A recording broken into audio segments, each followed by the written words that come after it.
uncontrollable flesh.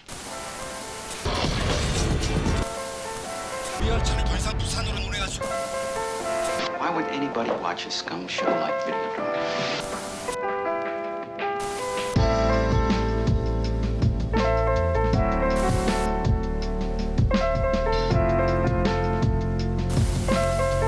Loose. Get loose. Get crazy. Get great. Oh man, I feel crazy. Yeah, I feel crazy too. Hello, my friend. How are you buddy, today? how are you? I'm so good. I'm well. Yeah. You know what? I'm doing okay. we're working with what we've got today. We both had an experience We're earlier on today. Cylinders. Yeah, we're exactly. We watched Hard Boiled this morning. The classic, the John Woo action classic, Hard Boiled, And it was fantastic in one sense. Yes. And in all other senses, I'm gonna say it was okay. Yeah, but it was dated and hard to get through. Yes, it was 2 hours and 8 minutes, and it was exhausting. Felt like 4. Yep. Just to give you guys an idea, and you, Sam, an idea of how much I have written. I have 12 pages of notes here.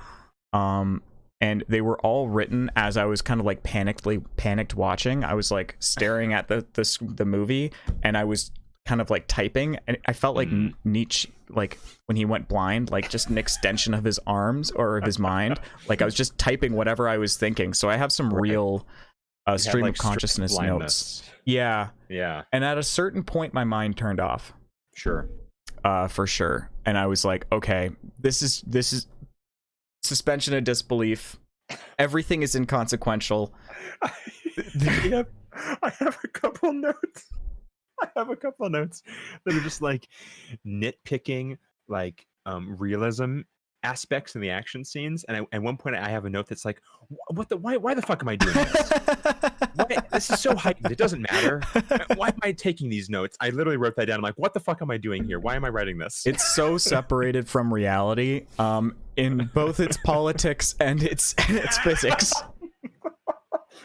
And I would argue that it's not that separated. It's unfortunately not that separated from its politics. Yeah, I guess not so much. But the reality is not is separated, or the politics are separated from any sort of material reality wherein those politics would work in a salient and socially healthy manner. Yeah, in any setting that isn't Starship Troopers, the fascist future of Starship Troopers, this doesn't really mesh. The triads might as well have been the bugs from Starship Troopers in this movie. Like, so many bullets are shot, and so many people are killed unceremoniously that you're supposed to care about. And it's just so dense. It's just so much. So much happens. I was really trying to take it seriously. I was trying to take it as seriously as I did when I was watching, like, The Naked City, or, like, The Maltese Falcon, or that sort of thing, Double Indemnity. Interesting, okay. And because I kind of saw it as like a cop drama. I immediately come in like the opening shots are like a jazz bar and a guy smoking a cigarette like the seductively. Yeah, it's awesome. It's really cool. And the seltzer, and he's like shaking up the cup, and we cut to like shots of like the neon drenched streets of Hong Kong. I was like, it's awesome. Yeah, I got goosebumps a little bit when I saw that kind of stuff. But it very quickly turns into an incredibly convoluted and contrived plot that it feels like the plot of like a kid's cartoon movie that has just been put into the movie to act as a vehicle for the cute scenes. Kind of like Frozen. Like, the villain in Frozen doesn't get characterized. He's just an evil dude. Just an evil guy who's not good, and he needs to go.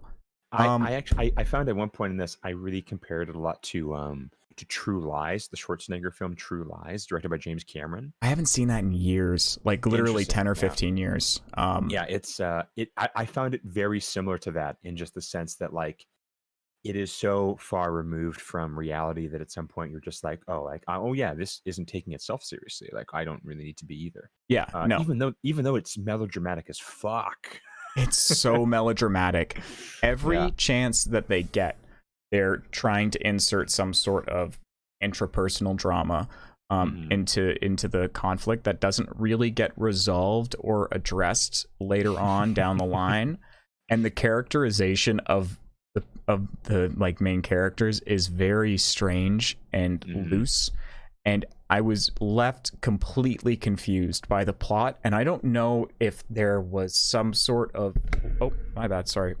I don't know if there was some sort of like cultural kind of symbology that I was missing, or like body language or something like that, or like getting lost in the translation a little bit, like trying to keep up. A lot of the subtitles are so fast because the dialogue is really fast. I found I got tripped up a couple times. I had to go back several times to catch some dialogue for sure. And it's visually in the action scenes like very cohesive and like pretty incredible. Like there are some really, really cool shots, and there are some really good set pieces. Oh, it's amazing. The action in this film is just masterpiece level. Yeah. Like it's just unbelievably good. Yeah. Like I think that it's probably one of the best action movies in terms of actual action that I've actually seen. And like I can't compare anything to it really. There's so many practical effects. There's so much going on. There's so much work going into this project that it's really hard to kind of not give it that kind of supreme credit. I haven't seen anything else, but this seems to be the most revered of its genre. And very much sort of like inspired dozens of copycats, and it's just this is just sort of prime Hong Kong classic action cinema. Like this is just sort of like you can't get much a better distillment of that type of film. Absolutely. Than this. Yeah, and it takes place in 1991. That's when the actual movie is taking place. And I think it was made in 1992. Yeah, I think it released in 1992. I'm pretty sure it's probably being filmed in 91 and then released. Yeah, absolutely. It was released April 16th, 1992, which is interesting because I think that's the same date that was in the ledger for the people. I remember looking April. I remember seeing that for some reason, or I could be off, but anyway. That's a fun detail, though. Yeah, just to give kind of like a rundown of like who's in it and that sort of thing. It's directed by John Woo, famously. Everybody loves John Woo.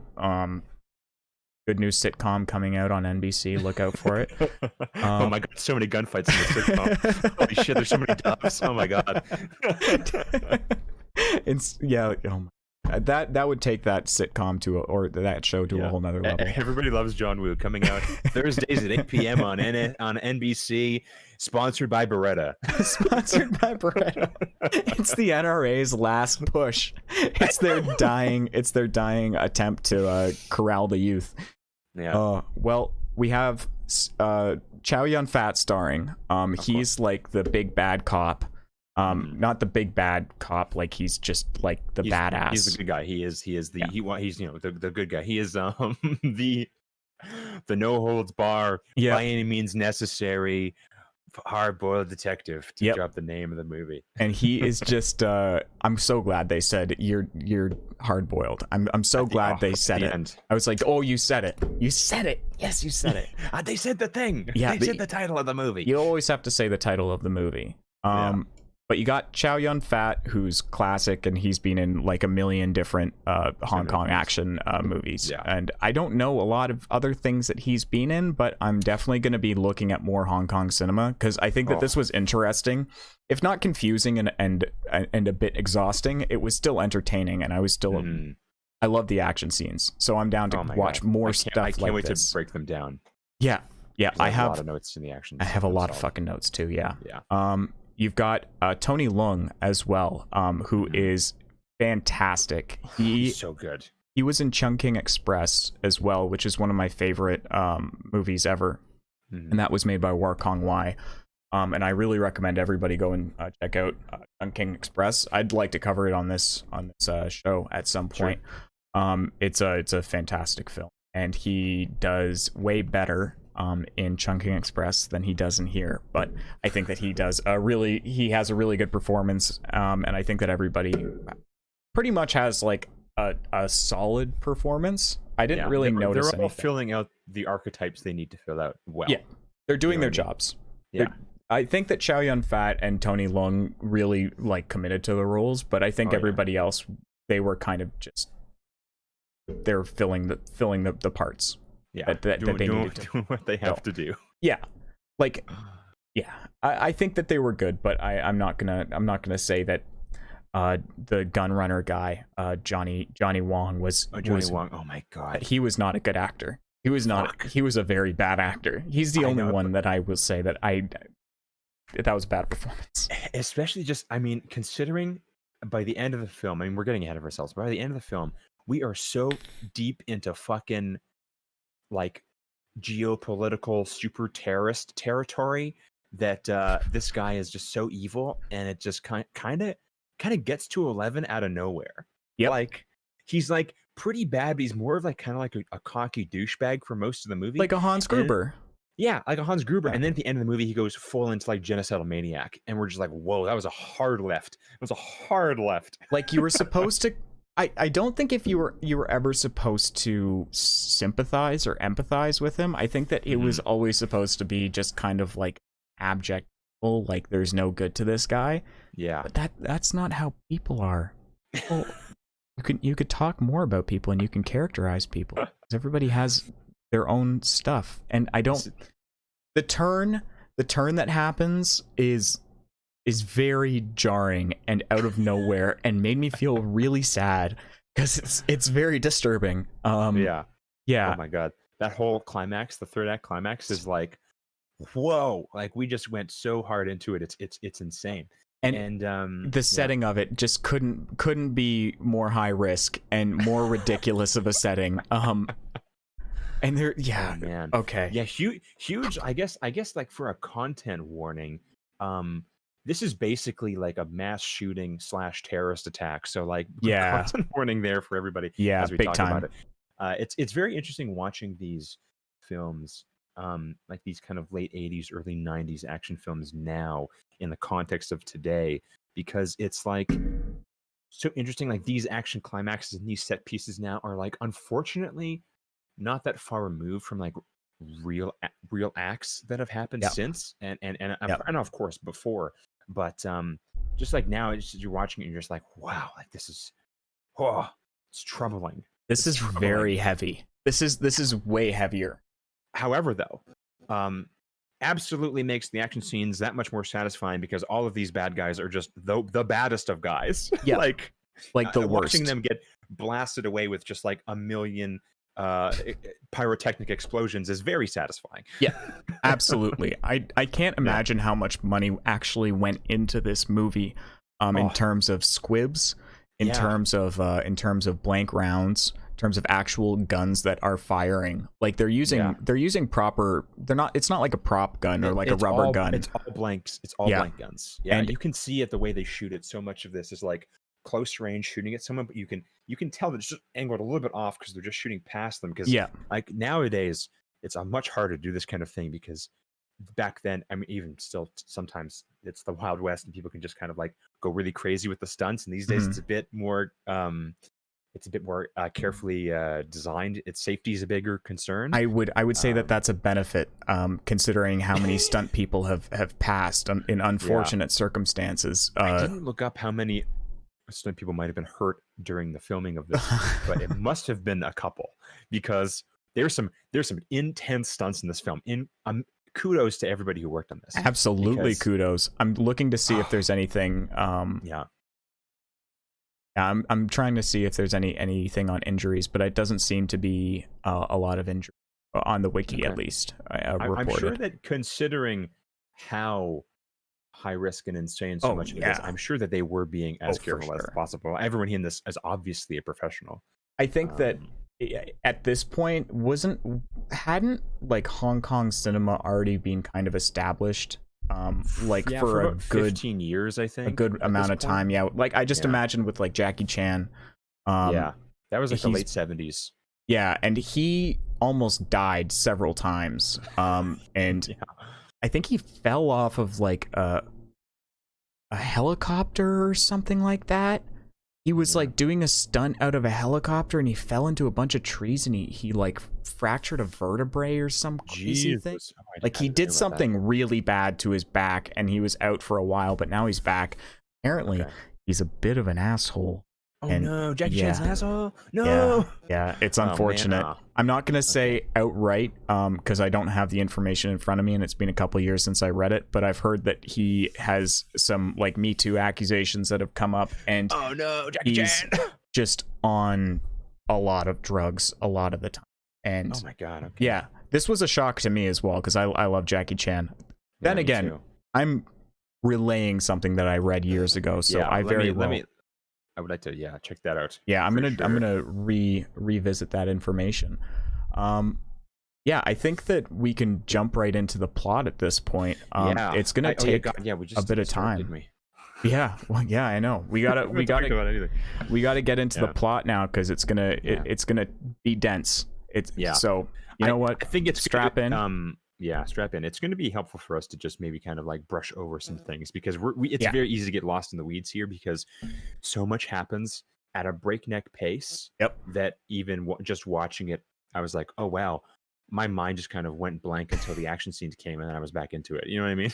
I was really trying to take diligent notes, and that's why I think I have so many. Yeah. Like I was kind of noting most of the story beats, but then again, like a lot of the information is presented in really unclear ways, and Yeah. I don't really know if the information that I have is accurate. Like I didn't know that Chow's character and the girlfriend were together. I thought that they had broken up with the way that they were speaking to each other. I It thought seemed that like they were separated or something. Yeah. yeah, exactly. Yeah. So like I didn't learn until like the end that they had been together this entire time, and this girlfriend just likes to break his balls, I guess. Yeah, just as a note, I'm gonna refer to people not by their characters' names, because it's impossible. I don't think they actually said their names. I think one guy's name was Vodka, and Tequila. Yeah, Foxy. Tequila is the main character. Foxy is his informant. I kind of have a good thing. So Teresa is the girlfriend. Yes. I don't think we hear her name spoken until close to the end when Tequila introduces her to Alan, the other undercover cop. That would See, I make remember sense. the names, but like literally, I tried to go back. I don't think they said her name until that point at the end of the film. I would not doubt it at all. She was so unimportant to the plot. Despite she does a decent amount of stuff at the end, but like other than that is just sort of a device that doesn't really, I don't know, it's very strange. Doesn't add anything to the film all that much other than like a bit of comedic relief because a weak woman do strong man thing, bang bang. Yep. Like that sort of thing. Like it's not very of the time. Yeah, it's very of the time, absolutely. Yeah. So I mean that implies that there still isn't misogyny depicted in film these days. No, it's anyway. I think that we're both very well aware of the amount of misogyny that's in film and TV and pretty much all media at this point, unfortunately. Yeah. So gotta say, super rainy today in Toronto, and really rainy today. It's been really nice watching this movie with the rain. I gotta say, at least at the beginning. It was just a whole vibe. It was a vibe. I totally know exactly what you're talking about. So I would say that this is a really good rainy day movie if you want to turn your brain off, not pay attention to any of the story, and just watch really cool action. Yeah. This would be a great movie to watch for sure. And the opening shot is a bottle of vodka being poured and a tonic being poured into the glass. And it starts out, great title card. I've got it down. I've got it down there. I'm actually going to take that away now, but I had it down there for a little bit. That, but the title card is great, and Chow downs the drink. Chow Yun-Fat's character. And is his name Vodka? No, his name is Tequila. His name is Tequila. Okay. Tequila Lung, I think, is his actual character's name. Okay, Tequila. Yeah. Yeah, it was very confusing because they were talking about Inspector Tequila is how he's referred to for the most part. Inspector Tequila. That's pretty badass, I gotta say. It's pretty funny, yeah. Yeah. So he's playing the clarinet, it seems, or he's playing some sort of windwood instrument. It's a clarinet. I think. Yeah, I'm pretty sure it's a clarinet, and it's just him in a jazz bar, and he's playing his damn clarinet, smoking a cigarette, looking smooth as hell. Damn, Phoenix, he is one smooth operator written down here. It's a jazz club, and it's smoky, and it's got a whole vibe, and whole mood.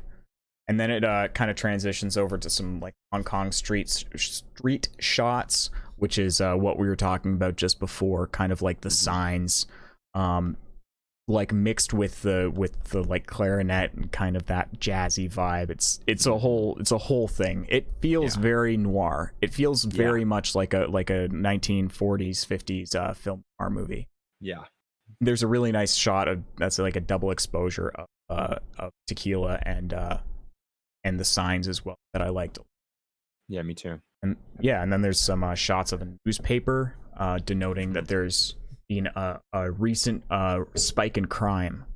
There's been a large spike in gun crimes, specifically. Organized like triads have been a lot of shootings and stuff in the city. Yeah. And I think just to bring everybody up to speed in case somebody isn't, guns are like very, very taboo in Hong Kong. Like you can't have a gun. They banned them in Hong Kong at some point. I don't know the exact history of it. I only know this by playing Sleeping Dogs, honestly. So my knowledge isn't necessarily citable. But Sleeping Dogs is a pretty decent. A lot of the info in that is very accurate. Yeah. It's very taboo in both in Hong Kong and as well as Tokyo. I'm playing Yakuza right now. To have a gun because it's just so easily, and it's abusable, and it doesn't really it's cheap, I guess. I don't know. Like there's death is a very big thing over there. So you don't want to be killing people. But this movie does not really participate in that dogma necessarily. But no, nonetheless, the culture exists. Yeah. And there's Benny's wife is worrying about him apparently, and Benny is the partner of Oh my god, I literally don't know that character's name. Yeah. That's one thing. We have this partner character right at the beginning, and after the first action scene, this partner character doesn't make it, and then is a very gratuitous sort of like a funeral sequence and just multiple scenes of people being like, oh my god, we're so sad he's dead. Oh god, I lost my best friend or whatever. And it's like, we knew him for a minute. None of this matters. And then for the rest of the movie, he's just like, my fucking friend died. And everyone's like, we don't know your friend. Your friend was here for a minute. I don't care about your friend. I'm sorry. Like, it's just... I don't give a shit. Stop talking to me, man. Stop, dude, I don't know who you are. Leave me alone.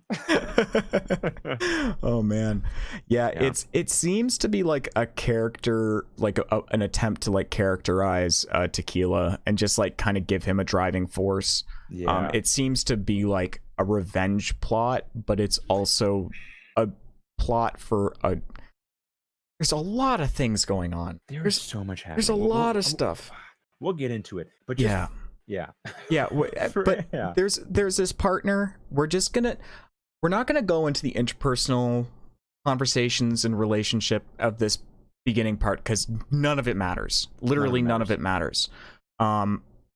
So I think we have they're at a newspaper stand. That's the first time that we see Chow Yun Fat on or Tequila's character in uniform essentially. Or in his position. No. They're like undercover detectives. Like they're inspectors. So like they're trying to like bust a group of triads who are running guns, and that's sort of the setup here.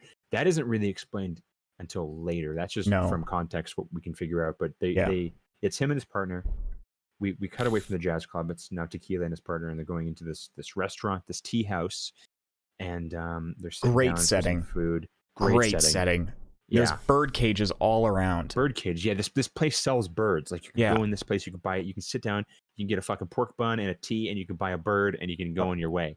And they're sitting there. There's a couple undercover cops around this place because it turns out that the Triad are selling guns in the bird cages. Like if you open up the bottom of the bird cage, there's like a bunch of like Russian pistols in there. Yeah.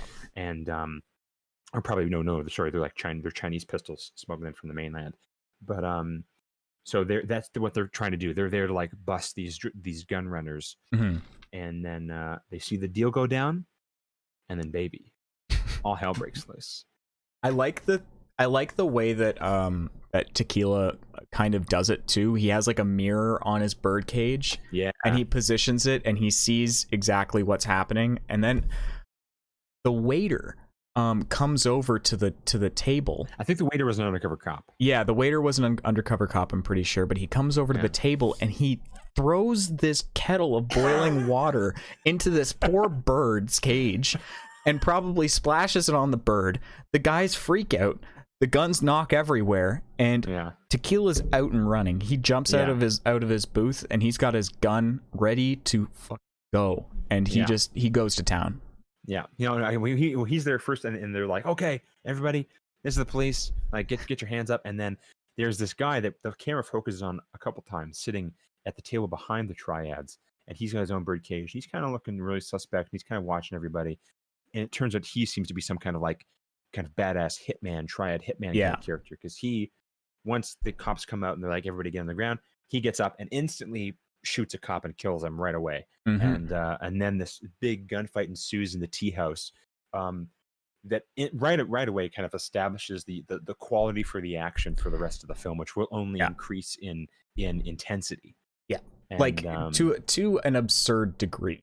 To an absurd degree at the end. Yeah, it was really hard to tell what was going on screen at the end. It felt like somebody went into Gary's mod and just put a bunch of explosives on the ground, like a giant line of explosives, and it's like kind of moving at a slower pace. And you're kind of, what is happening right now? Yeah, it's overwhelming as hell.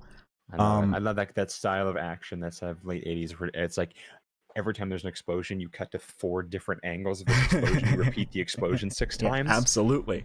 Want to see the explosion as much as possible. That's the money shot, man. As many different angles as you can. That explosion cost $10,000. We have to use it for a full 30 seconds. It sure as fuck did. I can't imagine if somebody messed up a take on this movie. Yeah. That's very expensive. That's a whole day's worth of stuff, of a setup, probably. Yeah. So Chow grabs the guns from the cage, and he blows some dude's knees off. Just right away, instantly. Boom, boom, boom, boom. He's really good with 2 guns. Yeah. Like, I don't know if he's akimbo. He is guns akimbo this whole fucking thing. Yeah. And just absolutely laying waste to people. I don't know if there's a man who can shoot better with 2 guns than Chow Yun-fat. Because that guy, I don't think you could find anyone. It's like, there's a quote later on that I'll bring up. I'm doing a thing here.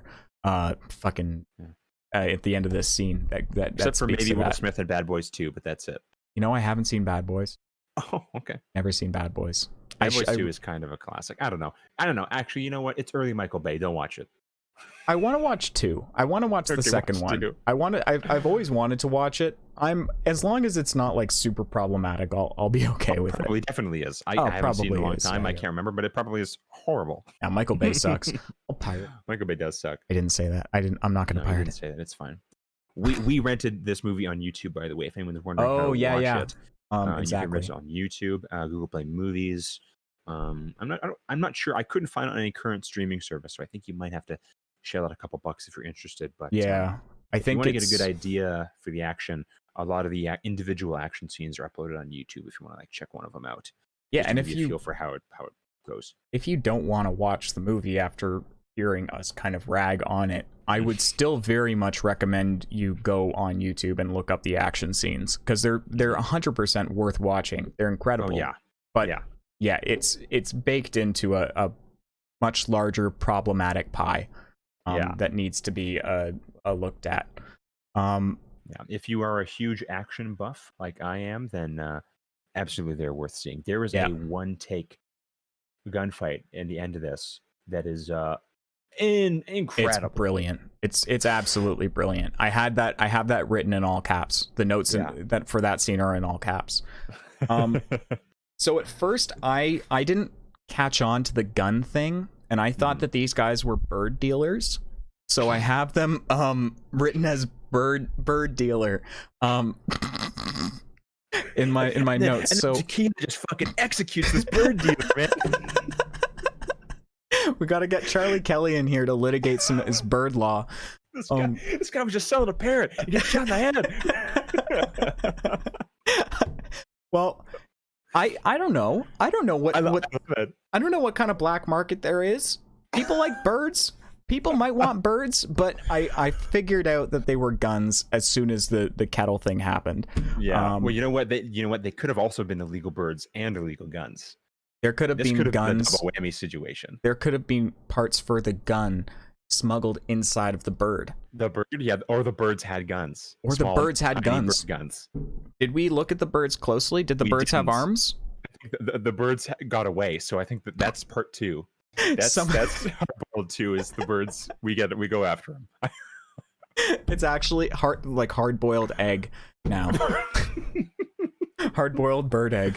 Yeah, the climax is they get to like the giant nest and they break open the eggs and it's all just machine guns inside the eggs. And the pigeon's like, cool, and he like cuts a guy's head off with his wing. That's the gun stash in the next movie. That's the main goal. So good. We just have the bird dealers going buck wild on the civvies and just killing a whole bunch of innocent people. Yeah, like 20 civilians are murdered in this tea house. Almost all of them by the hitman guy with the little mini Uzi, who just absolutely goes to town on the entire place. And I think that the most disturbing thing about it is if they were to have this scene in a movie today, I think that it would be okay if they were to attach weight to it. Oh sure. But they don't even mention the massacre in the restaurant ever again. And it was like once. They do once. They say like, "Oh man, a lot of civilians died in that place." But that's it. That's it. That's all they say about it. It's like, "Oh man, wish that didn't happen." Yep. Yep. Anyway, if only we had handled that situation a little bit differently. If only us, the police, if only we had the responsibility to make sure all of those civilians weren't murdered. Yeah, well, what can you do? Oh well. We're just following orders. Yeah, I guess maybe next time we'll try to, I don't know, capture them in the alleyway or something, like in a more secluded place where there's less civilian casualties probable. Nah, that's dumb. We'll keep doing what we're doing. No, yeah, let's just arm them to the teeth, put them into a really densely packed restaurant, and have them shoot at each other for 20 minutes straight. Yeah. Every action scene in this film is about 50 minutes long. Yeah, I would say around that. And Chow is like, or Tequila is like jumping over tables like Max Payne. He's There is so much diving and jumping and acrobatics to the action scenes. It's incredible. Everybody must be elbowed and knee padded up because they are just bouncing off every surface possible. Yeah, those guys definitely broke some bones in the filming of this for sure. Because it seems to be practical effects almost always, and I would imagine like the budget is probably pretty high, but I can't imagine it's high enough to give everybody safe working conditions, considering how much work that had to go into that. I've actually been watching a lot of this series on YouTube, which is called Stuntmen React, where they get like actual stuntmen to come in, like take a look at scenes from various films and like break them down, like in like how the industry does them and stuff. Mm-hmm. And a lot of people who have experience with Hong Kong cinema say like, oh yeah, it's like there's very loose safety procedures. Like a lot of this is practical, and a lot of this is like you could do all kinds of crazy stuff, but like if you don't get on camera that day, you don't get paid. So you could be there the whole day, and if they don't actually film your scene, then you don't get paid for it. It's that sucks. It's crazy. They do a lot of things to like kind of cut costs and stuff when it comes to filming these types of films. Shady shit, and a little bit sometimes. I just think, I don't know, it's shady in comparison to the extremely kind of what's the word I'm looking for? Like nitpicky, but like very attention to detail oriented nature of like filming things in North America. Yeah, like because they can't get sued. There's a lot more oversight. Yeah, because they can get sued very easily. They can get sued, and they don't want to get sued. The budget for Hard Boiled, by the way, 4.5 million. Ooh, okay. Just think about that. That's in 1992 as well. What would not that be with that inflation? much else. Not that much different. Maybe like 6 million, 7. 94 to 2020. Okay. 4. Oh, I mean, this doesn't really matter. I don't think. I am There we curious, go. but Yeah, no, I just have. Oh wow, son of a bitch. Anyway, it would be like double the amount.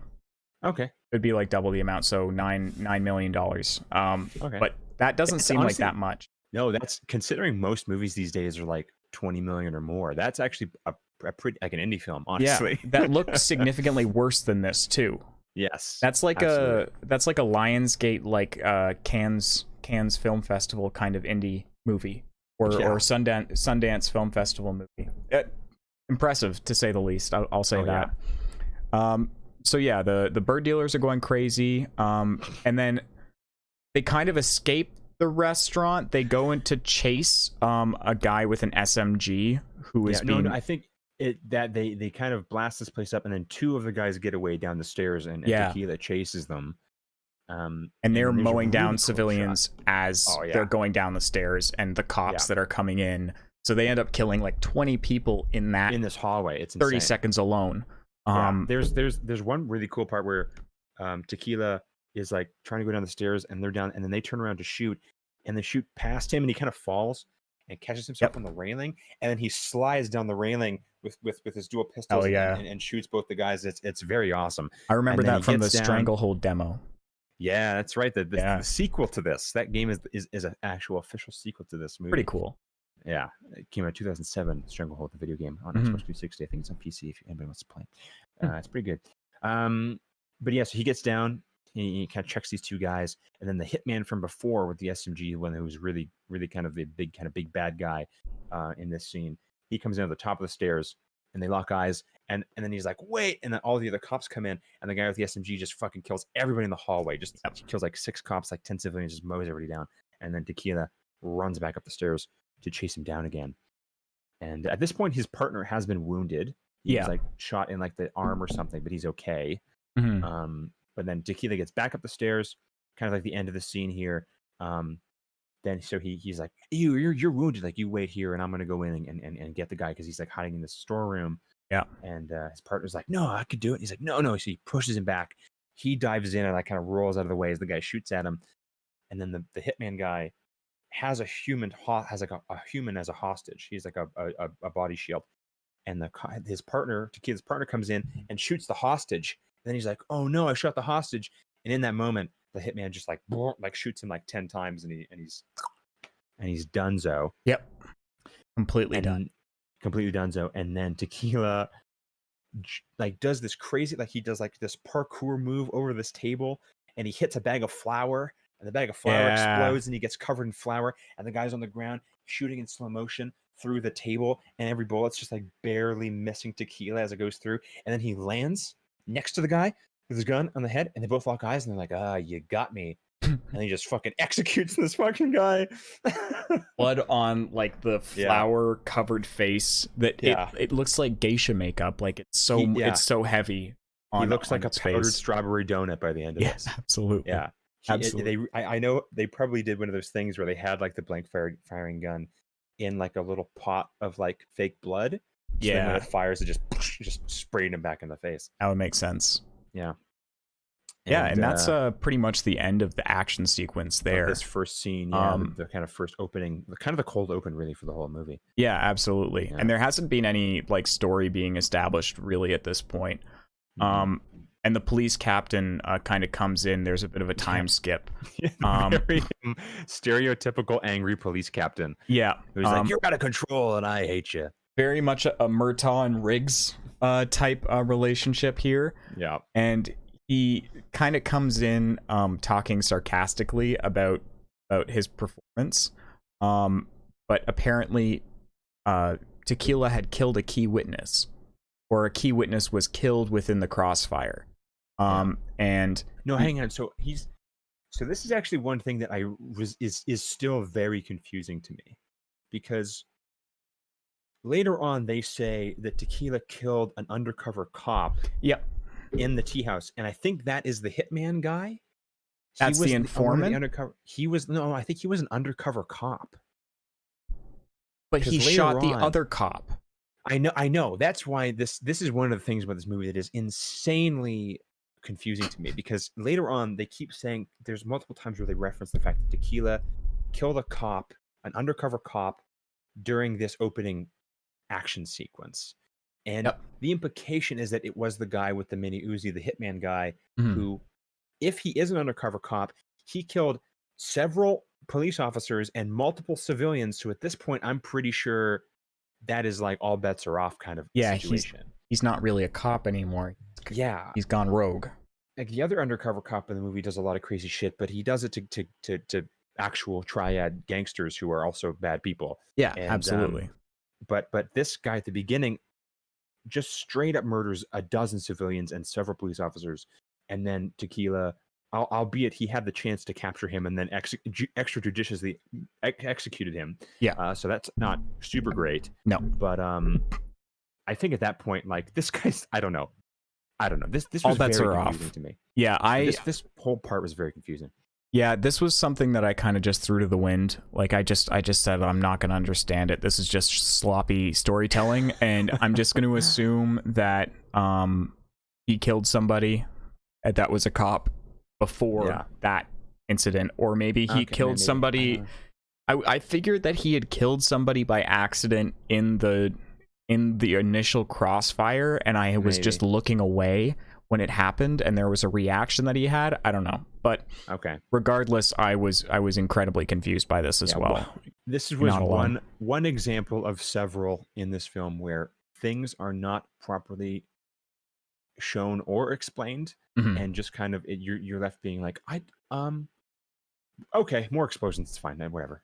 Yeah, as long as there's explosions, I'm happy. As long as there's explosions. So Chow is sad. He's crying, covered in flour and blood of his mortal enemy. Now. Yeah. What's that?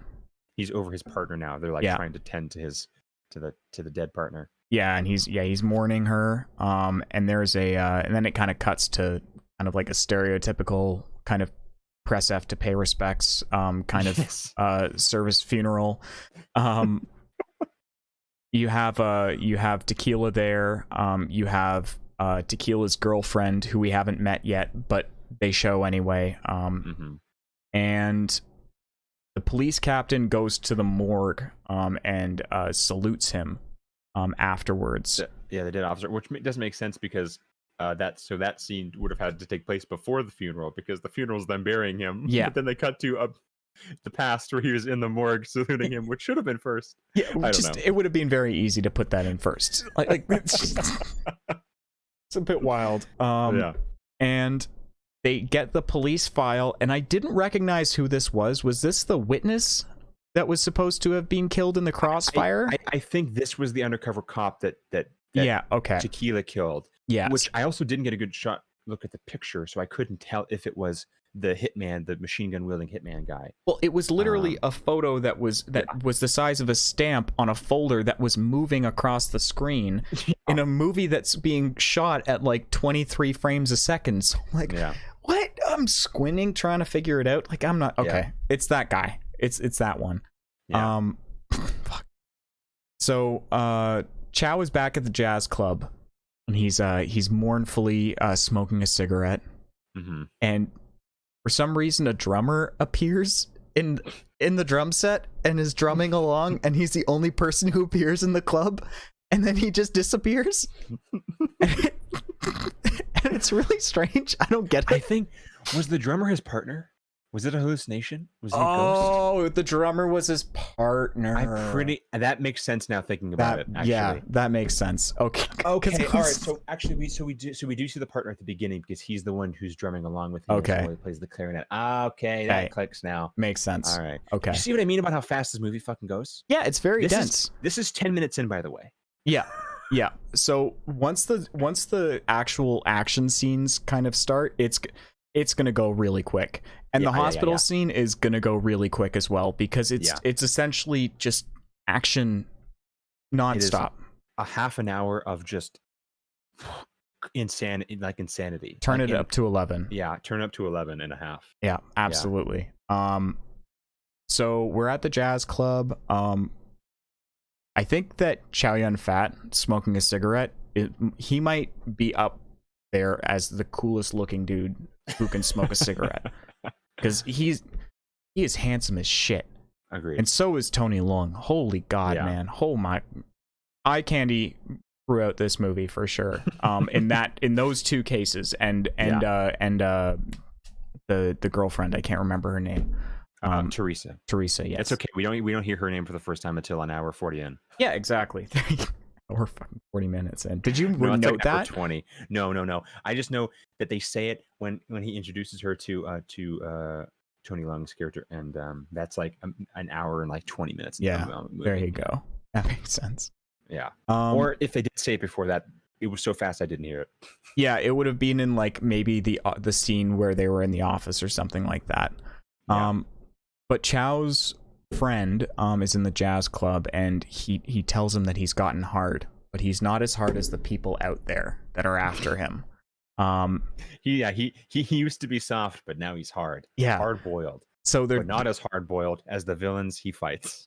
They're really gonna try and shoehorn this hard boiled title in, and it's really fun to see them kind of struggle with it a little bit. But I like it. I think it's campy and it's fun. Because the guy, his friend is like the bartender who like kind of, I think, owns this club with Tequila. Like they kind of co-own this place, but he's also an ex-cop. Is the bartender is like a former cop, and Tequila lives there as well. Yeah, I'm pretty sure he lives upstairs. Yeah, because there's this whole weird subplot about all of these guys trying to get housing because they're all single. And you can't get government housing if you're single, which was an interesting note just in terms of like future studies for geography and urban studies. I thought that was interesting. Yeah, and everything else it's like very expensive to live. Like apartments are very expensive, and he's struggling. Yeah, even on whatever salary he happens to be as like a sergeant, as like an inspector sergeant in the police department. He can't afford a single bedroom apartment, which is pretty insane. That's actually so nuts. We've gone over to Tony Leung's character now, and he's in a car. He's in a really, really pretty car. Nice he's convertible. Going through a really pretty landscape with, it looks like kind of suburban or like suburban-ish and Hong Kong, going along the highways, like not paying attention to any sort of driving etiquette and laws as far as I can tell. But then again, there are no other cars on the road, so it's fine. There you go. Exactly. And he rolls up to a library. There's a badass sax in the background. There's like a nice sax solo going in the back. I have a note here that's like, this movie is the epitome of smoky jazz. Yep, absolutely. It's just every scene, or almost every scene, all the good scenes are just dripping with just like slow motion, haze in the air, and just like a soft drum and a saxophone in the background. It's really nice. Trip. It's my favorite like style of music, paired with like a film noir thing or something of this ilk. It's really good. It's really very good. And he has like eyes with like a flirty lady, like as he passes by. It's kind of being framed as this like sexy dude. And he's like kind of real like hot stuff. Like, I drive a convertible, I got my nice suit on, what's up, hey, how you doing? And he's like running his finger along the books. It's very seductive. Very seductive. And he picks up a copy of William Shakespeare's completed works. Yeah. And he sits down. A nice nod to the fact that this movie is basically a rendition of King Lear, so that's fine. There you go. Here you go. And he goes over and sits across from a mustached man who is very nervous and not doing well, apparently. And you got Tony Leung's character saying, "Why did you betray Uncle Hoy?" Uncle Hoy, yeah. Uncle Hoy, yeah. And he's like, I didn't betray him. And as he's pleading his case, Tony is like going through this book, leafing through this book, and he gets to a certain page, like halfway through, let's say, hollowed out book, gun with a silencer on it, one shot, and Bozo is gone, and it's quite the mess for Flirty Eyes to be cleaning up later on. I do not envy her. No, not at all. And it kind of switches over to like a CSI investigation. And Chow or Tequila, he looks at the book or the blood stain that's on the table, and he notices that there's a book outlining it. And they look like at a couple of different books that are hanging around. He kind of goes straight to the book that he needs. Yeah, he really activates his kind of like Batman detective vision. Yeah, and the eagle vision from Assassin's Creed or whatever. Yeah. Fuck yeah, it's definitely very convenient that he was just so happened to see a book that was slightly poking out and covered in blood. And I like that he picked up the book and he was like, I wonder why there's all this blood on this book. And then he opens it up and there's a gun inside. He's like, oh, that's it. It's like were you not just looking for a book that was covered in blood? Why? Yeah. What else would you look for in a book that... Anyway. Can I also say this is the only scene in the movie where he actually does any detective work? Yeah, absolutely. This is the only scene in the entire film where it is shown that he is actually a detective, and then he shows up to this place eating a sandwich. He's walking around the crime scene eating a sandwich. It's like that's not what you do at a crime scene, sir. No, you are not very experienced. Oh my gosh, I'm watching this and I'm like, there's no explanation as to why he is basically Rambo. Like, we never hear as to, oh man, he's just a hard-boiled cop. We hear that a couple times, but like, there's no explanation as to how he is the best of the best. Like, he was not former military. He was not special forces. He just is kind of like this guy who is sort of like just unreal. And he's like, I'm going to go single-handedly take down the entire triad. And he's literally going up to his boss and telling him to like go fuck himself. Like, he has no fear at all. No, absolutely not. He's hard-boiled. No fear, and also no repercussions for his actions. Yeah, really ever. Absolutely none. And his whole kind of deal is that when his partner died, he died. That was the last straw. That was the last straw. I'm just like waiting out the clock now, kind of thing. Yeah, my days are already numbered.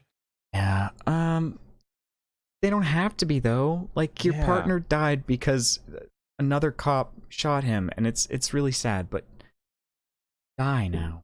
That's not usually the best. No, I'm gonna drink vodka seltzers and get into gunfights without backup until I fucking die. Just go completely rogue and like, my God, he does. He's rogue this entire movie. You know, honest to God, what some of the scenes reminded me of, it was in Pineapple Express. The last scene where they have like the turf war. I think it's the Chinese guys that are against the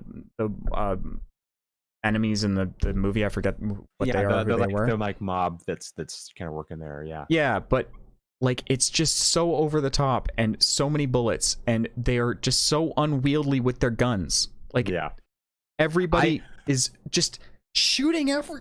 Oh, okay. I mean, we can really get into this in the next big fight scene because it's so evident. But like, there is something so supremely like serotonin-inducing about this style of action. I have always loved it. Just like this sort of feel of like you see a guy, like there's one shot where this guy like jumps off this motorcycle. I call him the Man in Black because that's he never has a name.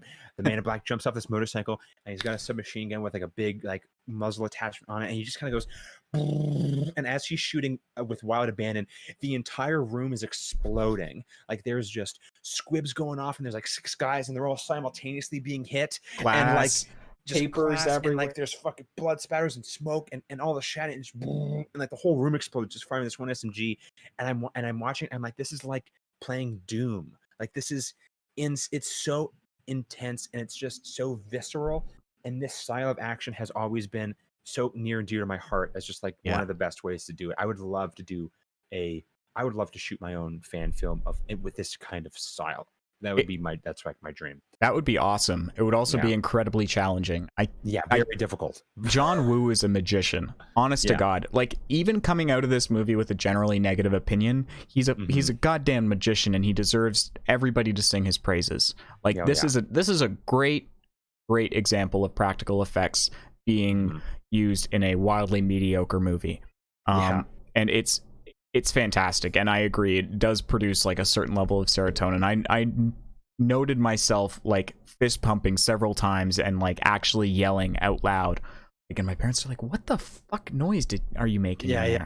I mean, I'm watching Hard Boiled, Mom. God, get out of here. When he dives over one motorcycle and shoots the other motorcycle, and the motorcycle explodes in midair, I was like, "Oh fuck!" Yeah, I think that was my favorite. That was my favorite action piece in that entire movie. Like, that specific thing that you just talked about. Yeah. Holy God, it's cool, and we'll describe it in context. Yeah. Well, once we get there, I'm jumping ahead again, but that's because I just want to talk about all the things that I liked, because all the things that I didn't like are like whatever. Well, here's something fun that you'll like. We have the scene with the girlfriend next in the office, where there's like some sort of singing, like there's like a code that they have to. They get like a song in a greeting card. Explained either. No, it's never explained. And you have to sing the song, and then you match up the do, re, mi, fa, sol, la, ti, do with the number, and then you input the number, and then you get to access like an informant's files or something. And there's a new password every day. Yeah. And then there's this whole thing with flowers being sent to the girlfriend as well. Yeah. And so, like, we get to the office. Right? And the squad mates for fucking tequila are like, "Hey man, who's sending all these flowers to your girlfriend?" And he's like, "I don't know. We're we're on bad terms right now." So then he goes in to spy on her, and so what's happening is every day she gets these flowers, and there's a note attached to it with a song lyric, which she then sings. And then she writes down like the pitch and stuff, and then gives that to the commander, and he types it into the informant's secret message and sees what it is, which is also the secret message that they send is a fucking riddle anyway. So why not just send the riddle in an email? Why go through 6 layers of security just to get to a riddle that somehow the commander instantly interprets as exactly what it is supposed to mean? And there's some sort of IM feature that they also have on this thing where they can IM him like cryptic, slightly mythological like hints to say like, "Stop investigating this case. We are anonymous. Be careful not to eat your own tail." Yeah, and like just weird. The tiger lies with the hen. Stuff that doesn't actually mean anything. It's just it's vaguely like referring to this case, and I feel like a lot of like film analysis analysts are probably sitting there like, what does that mean in the grander scheme of things in the hard-boiled universe? But I could not care less on. I also could not, because honestly everything in this film just feels very serviceable in order to get us to the next action set piece, which I think is entirely the point, and I'm totally fine with that. And again, if anybody DMs me after this and is like, "You completely missed the point, you took it too seriously," I will say, no, I definitely did not take it too seriously. I am just pointing out that there is a lot of silly stuff in this that is silly for silly's sake, and that's okay, but it didn't necessarily make it enjoyable to watch. Well, it gives itself a kind of seriousness that I associate with something like Roadhouse or like Rocky, something like that. Oh, you're frozen. Frozen. Oh no, we have technical difficulties. Hello, we're back. Okay. We had slight technical difficulties. Sorry, folks. That's all right. You saw that happen live. We'll do it live. We'll do it live. Fuck it, do it live. Sorry, I forgot. I lost my train of thought. There are fuck. Me too. It's all good. Okay, we're in the girlfriend scene. We're in the girlfriend scene. We'll go back to it. Yeah. And the girlfriend scene is pointless and prolonged, and she breaks his balls, and he hints towards the flowers, and she kind of figures out that he's sending her the flowers, But he's not. sort of, but he's not. It's somebody else doing it later on. So I don't know, and I don't care, honestly, because this is just so asinine and ancillary to the actual plot that I don't want to give it any credit, because it's just not good. They're talking about the flowers and the password, and the captain, it like shoots back over to the captain in his office, and he gets a warning on his computer as he's typing in this number that's been given to him after this like girlfriend and Teresa and tequila scene. Yeah. And he gets a warning that says he's getting too close to the lion's den. And this makes him sweat. This is getting him worried. Because I guess they have something on him. I don't know why the police chief would be so willing to like bend the knee to this person. So here's another thing that bugs me, right? Because it is revealed that it is, because I thought this was some kind of weird direct line that the villain has to the chief to basically tell him like fuck you. Yeah. But it's not. These are the messages from the undercover cop that is working for the villain in order to find out where his giant weapon cache is so they can bust it. But it is not explained who this undercover cop is working for. It feels like it is entirely a rogue operation by the chief. Yeah. Because no one else knows about it but the chief, right? Yeah, like, it's just so high level that only the chief knows about it, or something like that. So there is no blackmail going on. There's no weird things going on. It's just the informant sending him these cryptic messages and him figuring it out, and then for some reason being like, okay, hey, my squad of detectives who's working on this gun running case, stop it. I can't tell you why, but it's because I've got a fucking guy over here that no one else knows about but me. Who maybe he's gone rogue. I don't know. And I'm giving him promises and I can't deliver on them, and it's all nuts. It doesn't make a lick of sense, honestly. It's so funny to me. This next scene is one of the more confusing ones to me, because in this one where with Uncle Hoy in his large ornate garden, beautiful garden, I will say, gorgeous mansion. And Tony Leung shows up with some beef jerky. And he's watch your beef jerky, Uncle. Okay. Yeah, exactly. And everybody seems to be like super happy to see him. Yeah. And they're all like kind of joking about the hit that he just did. I don't know how he's a cop and he's able to extrajudiciously murder people on a hit. I don't like know for the triads. I don't know how that works. I figured that you can't murder people as a cop, even if you're undercover. I guess because the guy he killed was like, I don't know. I don't know the legality of this, so I'm not sure what exactly undercover cops are and are not allowed to do in order to maintain their cover. I guess it depends on the severity of what they're investigating, I would assume. Yeah. But like the guy he killed was like an arms dealer who like sold weapons in like Africa and Southeast Asia. That because he's a bad guy and they had plans to take him out anyway, then maybe it's, I don't know. Yeah, I think that we're putting too much thought into it. Like we're not, it's not that we're taking it too seriously, it's just that we're putting too much thought, or probably putting more thought into it than the writers actually did. Because let's be honest, everything is just, again, a plot to continue to create opportunities for action set pieces. Yeah, pretty much. So Tony Leung's character, he kind of goes over with Hoy, and he starts talking to him, and he starts trying to suggest to him that he moves to Hawaii, which is like a callback that comes back later on. And he also says something that's never followed up on. If I did something bad, would you be mad at me? Or if I had done something bad, would you be mad at me? And that kind of implies some sort of more like complicated interpersonal conflict that's never addressed again. No.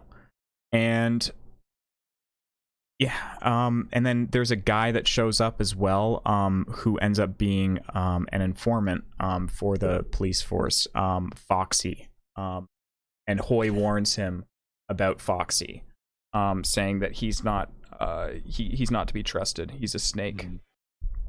But then all of a sudden, the sunglasses guy invites him to have Foxy comes up Foxy, and yeah, invites him. Foxy. He invites him to have dinner with this other gun dealer, who wants to talk to him, and he very willingly goes to this, despite just being told by Hoy that this guy is not to be trusted and he's a snake. Like, And he's then we get mess this you around. shot as after he's like, yeah, okay, I'll come meet him. Yeah, sure. Like instantly, like without even thinking about it. Yeah. And then we get the shot of Hoy like, and like there's a sound cue of him being like, what? And then it cuts away, and it never cuts back to this character until several scenes later. Yep, pretty much. And nothing comes from that weird reaction shot. And he seems to be giving information to the characters off screen as well. Like, he's just giving, like, he's essentially like a Deus Ex Machina device. Like, anytime who is Foxy. Oh yeah. Like, they're always getting information from this dude. Like, anytime they hit a snag, they can just essentially get information from this dude. And he always seems to have it. So the guy is the gun runner, Johnny Wang. Johnny Wang, yeah. I just have him as gun runner in here because I thought that he would be killed off very quickly, but it turned out way differently.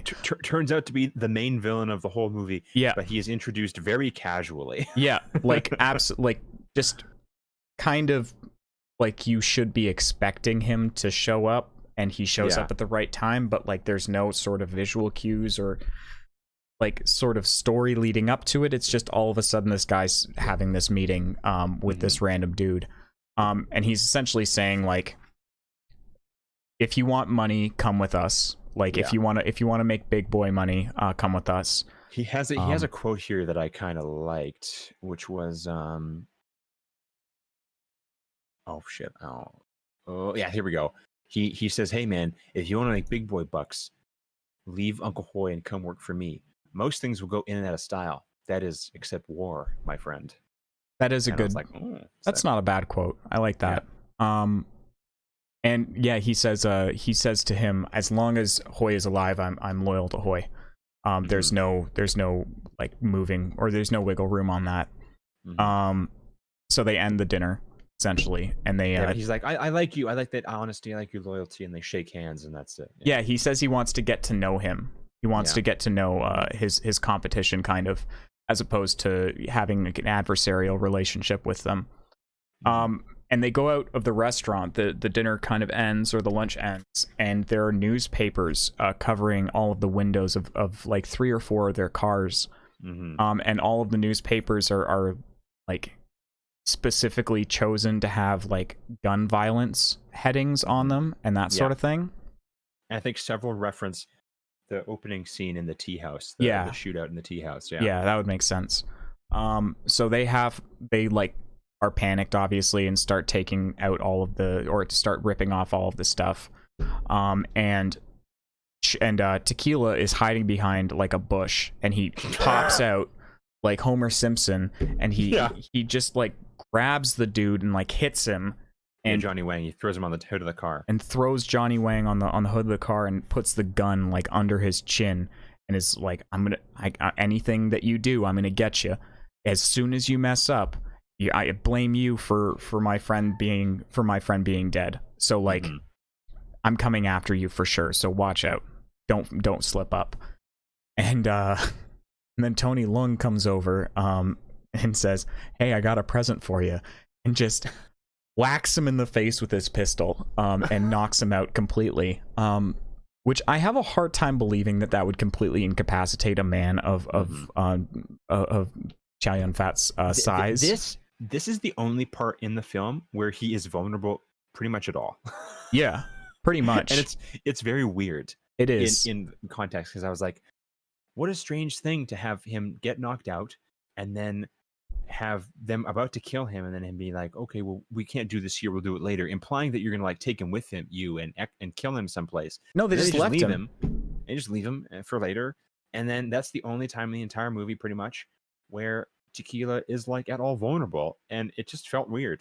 Even when he's like, even when he's injured at the end, one of his arms is injured horribly, but he's still shooting guns and holding things at the same time. Like, it's it's wildly inconsistent for sure. It's inconsistent. Yeah. Yeah.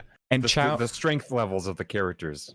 Yeah, exactly. And Tequila is on the pier and he's catching fish. And he catches a fish. He's out there with the informant. My note about this scene, just before it was revealed what the scene was about, I was like, I guess he's just catching fish for lunch. Weird thing to do after you almost got killed 10 minutes ago. Yep. Like he's got a bandage on, like he's all bruised up. It's like, hey man, he's enjoying life. He's doing what he's got to do. Yeah. And he blows in the fish's mouth, which I thought was a bit peculiar, and then he throws it back. And Foxy asks him, "Why are you throwing them back? Like, isn't that costing you money?" He's like, "I don't care." Back.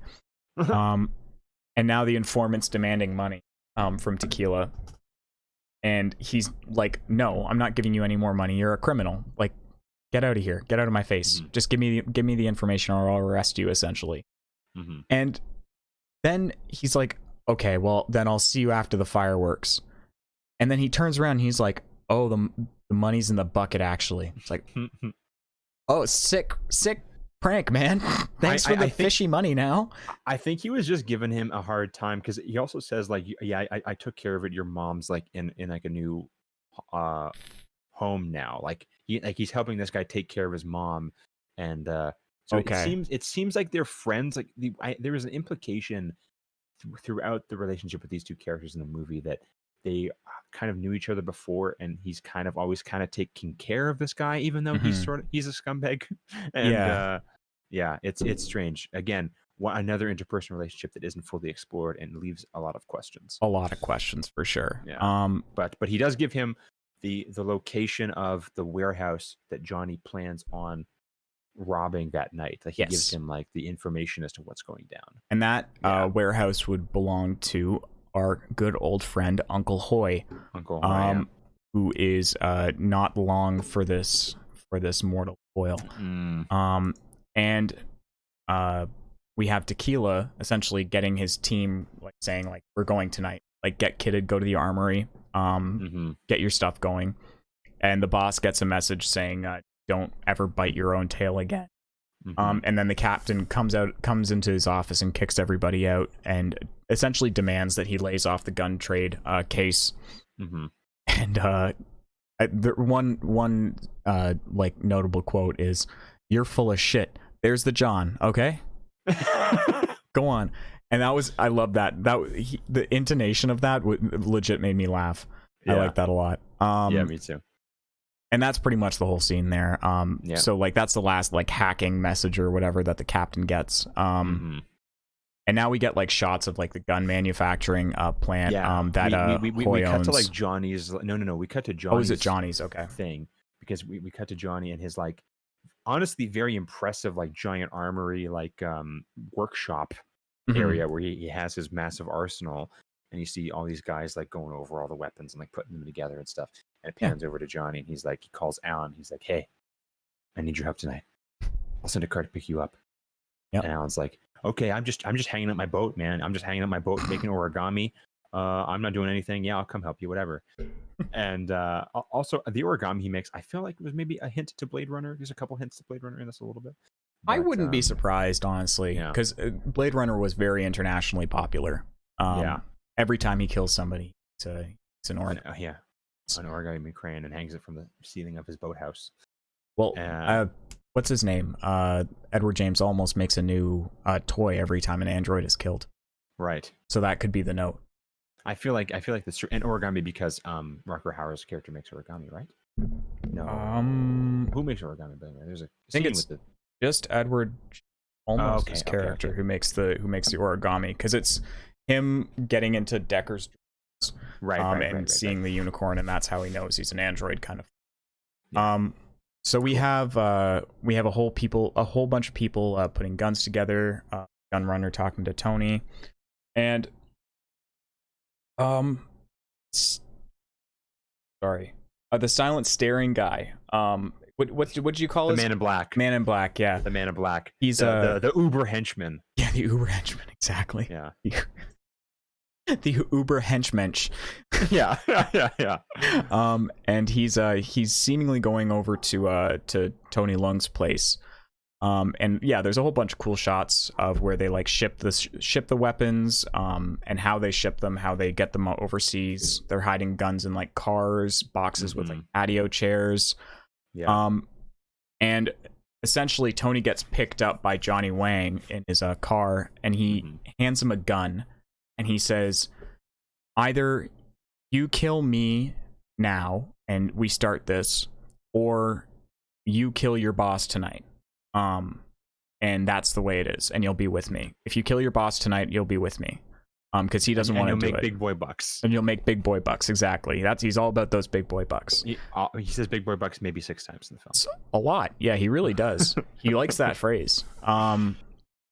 And they kind of they all roll up to Hoy's, and this is a really cool sequence of like, you see the motorcycles in formation. There's like 7 motorcycles, and they've all got like 7 machine guns. And you see like 6 or 7 sedans and cars behind. You just see this big convoy, and it pans over to Uncle Hoy's workshop with all the guns that they're packing in.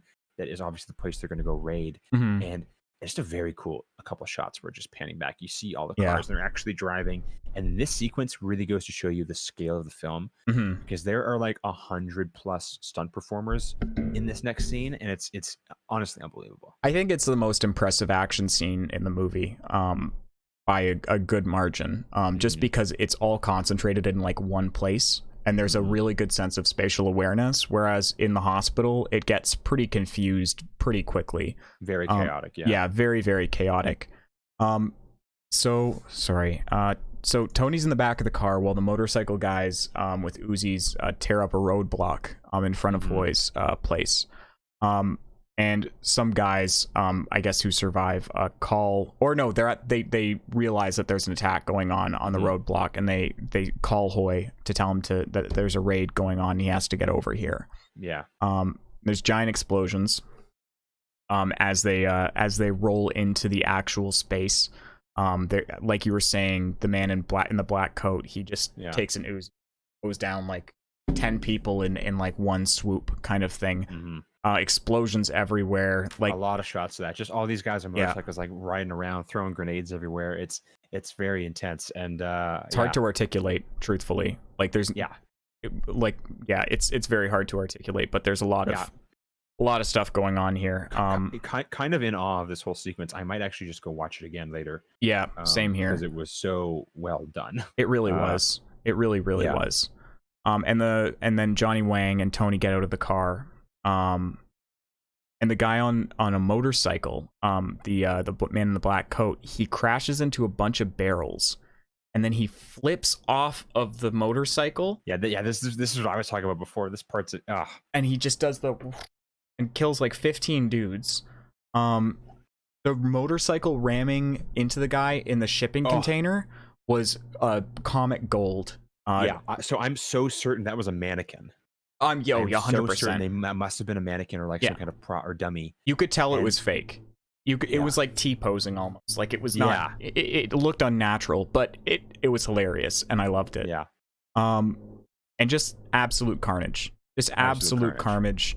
Carnage. So much ammo. Carnage. Karma and carnage at the same time. Yeah. Well, I mean, who knows what these guys did beforehand. And it's a pretty amazing how comprehensible I think like everything you're able to read. I think that in the hospital scene it's a bit less so. A little bit, yeah. The quiet dude, or the man in the black coat, throws 2 grenades into an office with 2 guys in it, and there's a giant, really impressive explosion.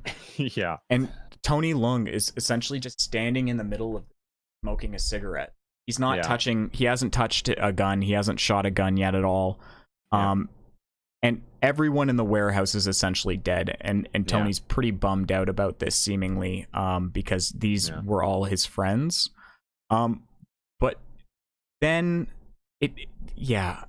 there's a lot of confusing things that happen in this scene that kind of upset me, that I was like, is this guy actually the villain? Like I'm waiting for like a twist, like, no, this guy's the villain. Handsome dude is the villain. But no, he's a good guy apparently. Yeah, he's a good guy apparently. Yeah. And Tony's a sad boy. Chow arrives. He gets Yes. he's on the roof at this point. And he's about to breach the entrance through the he's just hanging moonlight. out for a second because there's a couple things that happened before. Oh, that. is there? But yeah, he's just Okay. kind of he's there. He's hanging out. He's kind of sneaking around, kind of getting the feel for things because he's he's full gone rogue at this point. He stole presumably several weapons and body armor from the armory and just came here by himself completely. Yeah, And, I think he didn't come with any cops at all. He went like no completely backup at all. alone. Yeah, this next scene is just him by himself. It's insane. So suspension of disbelief, I repeat. Oh my gosh, you need it. Yeah. Because this is over the top as heck. So over the top. I would compare this to like the hairier scene from True Lies. To reference True Lies again, Okay. there's a part where Arnold Schwarzenegger's character, never flying a jet before, gets inside a Harrier jet, instantly knows how to take off, and then uses it to take down like a full skyscraper full of bad guys. So it's very, that very sounds like similar a to great movie. It's a blast. It's very problematic. Most things are, but that's it's a lot of fun. That sounds good. I love True Lies. I love it. I'm gonna have to watch it now. And the man in the black coat seemingly lights a cigarette on what is assumed to be a burning chunk of flesh, Yes. which was grotesque and very creative of John Woo. I will say that. The props department, yeah. Yeah. And apparently, Hoy had been selling low-priced guns and disrupting the market for Johnny Wang and making him like impeding his profits essentially. Yeah. And the gun or the Johnny Wang is kind of trying to plead his case, trying to get Tony to kill Hoy. Like he knows that it's going to be hard for him to get him to do that. Mm-hmm. And then the battalion of triads from Hoy kind of all get in. They all kind of like come back, and the reinforcements arrive with Hoy seemingly. And Hoy gets out. What? Hang on. So first, Johnny like tells all his guys to like hide. They basically, right. He's like, okay, you're gonna kill him, or I can do it for you. But anyway, he's gonna die. So just like be a cool bud and let's be friends. So then he's like, okay, everybody, let's pack up all these guns and get into places.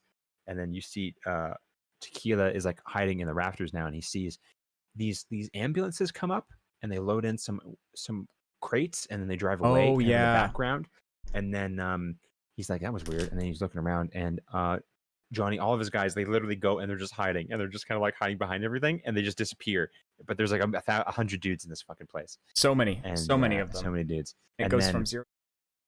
Oh my God, yeah. So then Hoy shows up in his convoy and they just drive right in without checking out what's going on or anything. They just drive straight into what is probably going to be a bloodbath and turns out to be. Because they just drive right in and the man in black throws some grenades, blows up one of the cars. All the cars crash. And then chain reaction. Big chain reaction. Big chain reaction. And Uncle Hoy gets out. All of his remaining dudes that are alive still surround him to protect him. There's only like 10 of them left. And then Johnny's whole like army shows up, like all 100 of them like jump out of everywhere and they're like, we gotcha. And then we get into a very upsetting scene. Yeah. But like I don't get this. Like I get it because he's a cop, but I don't get it. It just doesn't make any sense to me in terms of character motivations. Like Hoy, so first off, Hoy tells all of his guys to drop their guns. And some of them aren't listening. Like one tries to shoot at Johnny Wang. I'm gonna call him Johnny Bahama at one point by accident. Sure. And Alan, or he says to Alan, I see this is where I check out, essentially. And then Johnny Wang walks out, and kind of that's when Hoy kind of realizes that this is endgame. This is the end. And one of Hoy's crew tries to shoot one of the guys, and he again demands everybody drops their weapons. So he's trying to get them to spare his men. Yeah.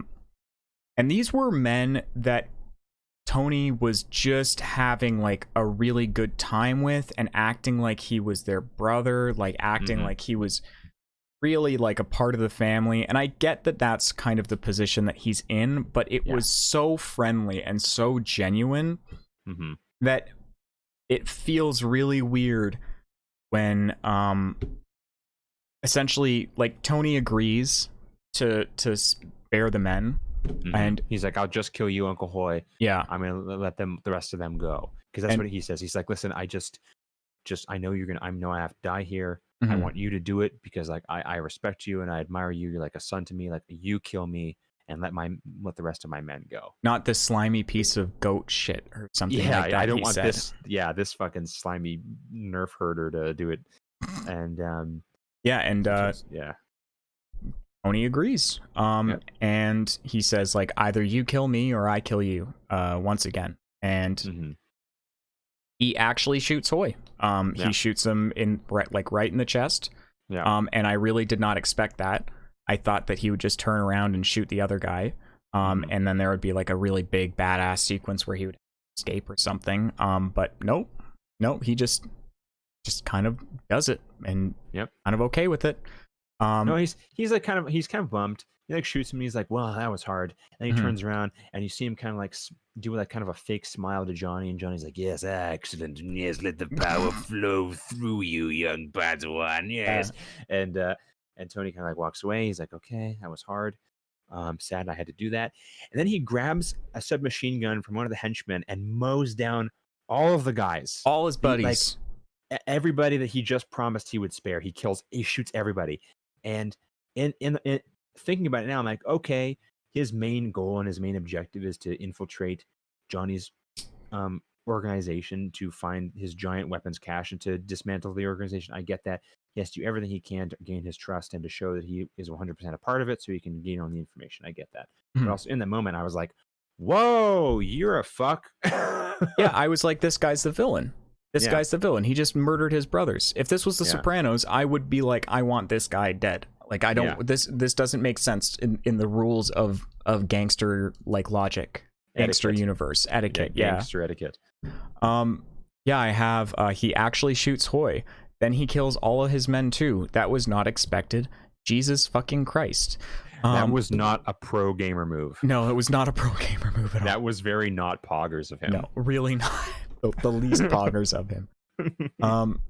And yeah, there's a bunch of concussion grenades that come out because we've had Tequila on the roof kind of plotting out when was best to strike, to pounce. And I have Tony is a bastard man written down here as well. But I should note that. But he rappels down and shoots just like what seems to be 10,000 bullets in the span of 2 clips of an SMG. Just insane amounts of bullets, sparks going off everywhere, explosions, people flying.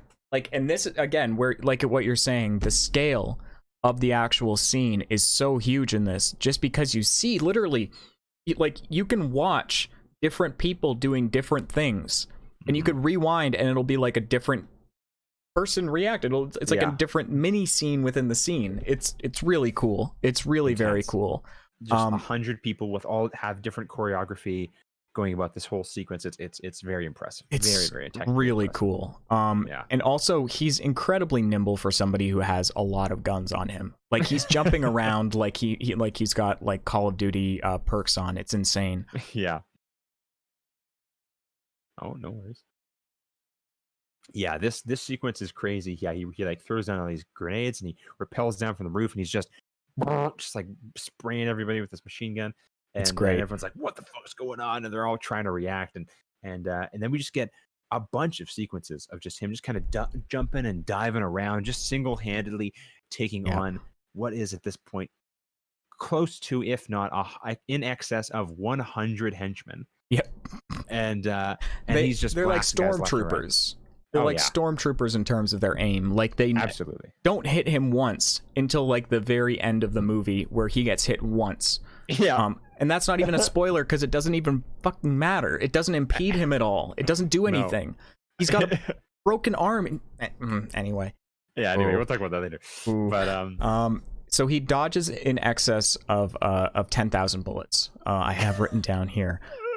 Yeah, it is equivalent to the Matrix, but with no reason to explain why. Exactly. And again, I am not saying that to say that I think it's dumb or I think it's silly. I think absolutely it is valid. This type of action is very valid. It is over the top and it is hyper real on purpose, and that's totally fine. I fucking love it. Yeah. I love this shit. I love it too. I love this shit. I love it too. But at the same time, also nitpicking it is kind of fun. Yeah. Like there's one part we missed that I need to talk about is while Tequila is waiting there, like, you know, fucking Tony Long, he's like hanging out. He's like sad. And he's like, oh God, I have to kill Uncle Hoy. And he's sitting there. And as he's chilling, he is loading his shotgun very meticulously, one shell at a time. And all I could think of was, why didn't you do that before you got here?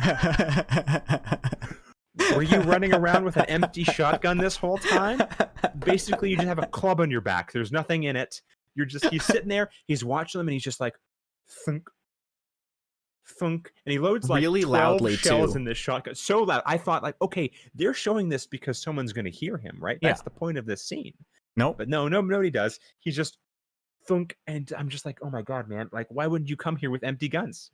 Yeah, it doesn't make any It was sense. hilarious. It's great though. That and another thing later on was the reason I was like, why am I writing these down? It doesn't matter. Yeah. There's a certain point where you just gotta be like, this is the club I'm at. Yeah. Yeah. You can't do much about it. Yeah. This is the vibe. I'm asking the DJ at this house club to play Joanna Newsom. Like, I am the odd one out here. You know what I mean? Exactly. I am the odd duck in this scenario. Exactly. Oh man, that was a good analogy. Just, you know. Yeah, no, you're right. So it's essentially Chow and Tony fighting at this point as well. Yeah. So he's fighting against the Triads, or against the gun runners, and against Tony's character as well. And there's the Kenwood product placement car explodes. Shout out to Kenwood. And so many motorcycle explosions. I swear, I have it here. I think Tequila must be shooting like magnum explosive shells, because every single car he hits just instantly explodes. Like, it's the most powerful shotgun in the world. It's shooting. It's like the Vortex gun from Blade Runner. Like, it's just like blowing people away, like throwing them back. It's like the gravity gun in the last like 16th of Half-Life 2. It's ridiculous. I love it. It's so good. It's great. It's hilarious. And I think the Kenwood car kind of throws him, blowing up, throws him off, and he's kind of on the ground. And then there's like a motorcycle that's like driving towards him, shooting an Uzi, and he dodges all the bullets, and he shoots the guy off the Uzi. Then the motorcycle falls over on its side and like slides towards him, and he dives over the sliding motorcycle, and as he's diving over the sliding motorcycle, another motorcycle is coming over a jump that we haven't seen yet, and he's shooting at him as well, and he jumps, and as he's in the air, he's pop, pop, pop, pop, pop, pop, and then the motorcycle, it's badass. That was so cool. That was so cool, man. I really recommend everybody just watch this scene just for that moment. Yeah, watch the warehouse shootout from Hard Boiled. Oh my God, so cool. That was my favorite part of the movie. There are a bunch of sequences in this that are just you I think in every single action scene in this movie you could pick out at least 5 or 6 moments where you're like, fuck yeah, that was awesome. Yeah. And there's like 7 of them in here, and one of them is he's fighting the Man in Black. The Man in Black's shooting at him, and then he like dodges behind this car and like throws a grenade, and it blows up, and you're like, oh, the Man in Black is dead. And then you just see him like getting up from behind a crate, and you're like, okay, never mind. Sauntering away, like he's okay enough to walk away. And well, like after he's been willing to fight to death with it. Yeah, and he just like, you know what, I'm gonna leave it. I'm gonna just leave Yeah. it for later. I'm okay. And then you see the Man in Black later again. He's got like an eye patch and like a burn on his face. Yeah. And then from that point on in the notes, I refer to him as Eye Patch Man in Black. It's actually it would be Venom, Venom Man in Black. Venom Man Like in Venom, Black. Yeah. like Venom Snake. Come on now. Yeah. You're right. He's got, or what is it? Haunted Phantom or something like that. Haunted Snake. Haunted Phantom Snake. Some shit like that. Okay, I stopped paying attention Man to in Black the game. is how I will refer to him. Yeah, there you go. But there's another moment where Tony goes to shoot at Tequila, and he like turns the corner and he goes to shoot, and Tequila does this like super stylish. Here's the other note I had as to why the fuck I was nitpicking this. He does like super stylish grab on like this car door and like spins around behind the car door as he opens it, and the bullets are just kind of bouncing off the car door, and he's using it as cover. And it's like bing bing. And he like does this like spin behind it, like, bing bing, and then he like jumps up and like shuts the car door and like goes to shoot at him to make him back off. And the note I said was, wow, that was so cool. That car door would not have stopped those bullets. He would have just died. Yeah. That car Cars door's don't made of stop lead. bullets. Yeah, no, that wouldn't have happened. No, not at all. Not at all. But like the fact that he's got like the guy coming at him from this way and from from forward, so he's got the door open and he's shooting over top here while he's moving the car forward. This guy must be the strongest man in the world. Yeah. He must be literally the strongest man in the world. Oh, it's so good. So good. But it's completely unlikely and impossible. Yeah. And then this scene ends in so cool. So he jumps over this car. It's so smoky now. He's just kind of watching. He's kind of Tequila's hunting through the haze, and then him and Tony both get the drop on each other, and they both have their guns to each other's heads. Yep. And then there's a beat, and then both their guns click empty, and then they both just kind of laugh, and then Tony just kind of turns around. The fucking saxophone comes in, and he just turns around and walks away into the smoke, and Tequila's just sitting there. So cool. He's just breathing, and the saxophone plays, and the smoke embellishes, and I just have here, I'm like, the pulp. This movie is just pure, smoky, jazzy, hazy pulp, and I fucking love it. Yeah, it's so good. Like every time there's an action scene, it is so stylized and just dripping with just intensely well crafted moments that I completely forget that I hate everything else. Pretty much, yeah. Like it's really cool when it's really good when it's good, and then it's not good when it's not good. Yeah, I will say that, and that seems obvious, but I feel like it's definitely more so than I've seen in other movies in this. I think this would be a good point to take a midway break. I was just about to say that. Yeah, I need to get a little food in me, and I need to pee, so I'm gonna go do that. I'll be back in like 5 to 10 minutes, folks. Boop, boop, boop. Okay. Transition. Oh, sorry. Let's do that again. Transition.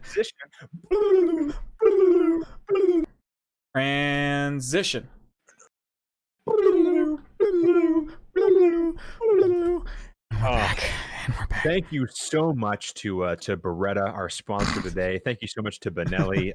Thank you so much to Smith and Wesson. Smith and Wesson, Colt. All the good ones. Yep. God made man. Samuel Colt made him equal. You know what I'm saying? Okay. Oh my God. Oh man, we are back. And we are talking about where are we again? Okay, we're back. So we just finished the big action set piece in the warehouse. Yes. And now we have jumped back into the police station, where Tequila is like gets called into the chief's office, because the chief gets a message basically being like, stop this, like stop the investigation right now. This is getting out of hand. So he calls Tequila in, and he's basically like, what the fuck is the matter with you? Like you can't go around here. Oh, no, that's right. Sorry, no. That isn't what happens. Tequila comes in with a sketch of oh, that's Tony. What it was. Yeah. He went to a sketch artist and he made him draw him from what he remembered. He went in with the sketch to the chief, and he was like, who the fuck is this guy? Mm-hmm. He had a chance to shoot me. Like, we were there. Like, who? I don't think he's a triad. Who is he? Mm-hmm. And I had to watch the scene 3 times to figure out what happened. But basically, the chief is like, yeah, he's an undercover cop. I don't have to tell you that. Yeah, that was kind of the gist. It was like, I don't have to tell you anything. Like, remember chain of command, which there seems to be no chain of command in this police organization. There seems to be no accountability for anybody from anyone. Like, he went into that place and he killed 100 people. I would say he killed at least 30 dudes in that one scene, single-handedly. And he got a slap on the wrist. He threatened to fire him. Like, it doesn't seem like that's very far off from the actual reality of things, now that I'm thinking about it. It's crazy. And speaking of which, this scene specifically has a lot of very troubling kind of like negative kind of propaganda in it. Yeah.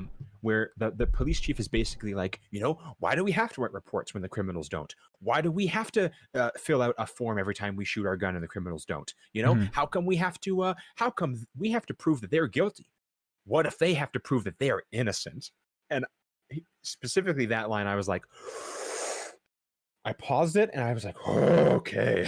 Ah. So there's a big old problem with the police just having with the citizenry having to prove that they're innocent to the police. That's kind of a huge red flag, and I hate it. Yeah, that's not the way that law should work. That's not or the way anything should work at all. Yeah. Because then I could say, "Hey Sam, why'd you go and kill all those kittens?" You're like, "What? Oh. I didn't kill those kittens." It's like, "Well, where were you on March 27th, 2011? I was at home. 9:37.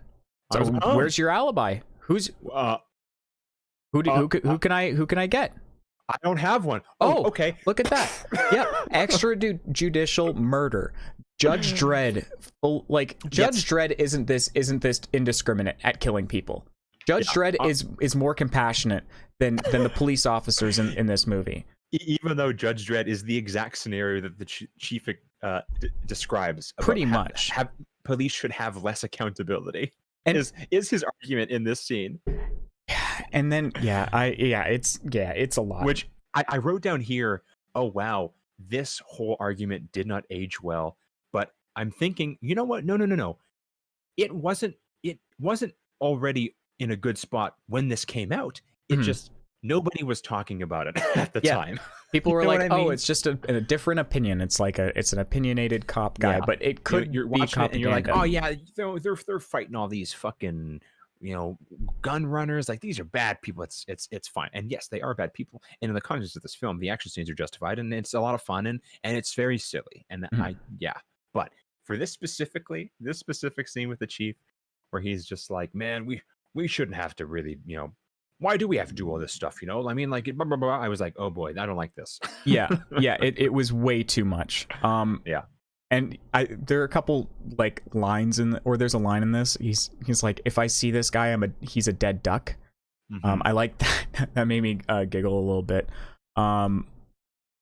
And woe betide anyone who stops me from trying to avenge my friend. I was like, wow, you got really Shakespearean with that. You went and read through that Shakespeare that the gun was hidden in. Again, this is an adaptation of King Lear, so this is appropriate. I have one note here that I think just about this scene. My last note about the whole concept of this was, I know with a lot of these like rebel cop stories that the people they are fighting are so evil or dastardly that it is genuinely justifiable in their approach to like fight these people, because the situations they're in are so ridiculous that there is no time for like proper procedure and Far stuff. Cry 5. Exactly, right? Yeah. But in a more realistic context, it's intensely troubling, because that is a lot of what people are dealing with these days, is the fact that cops think that they are fighting a war that they are not actually fighting, and have convinced themselves of that. And unfortunately, a lot of people are mistreated and murdered because of that mindset.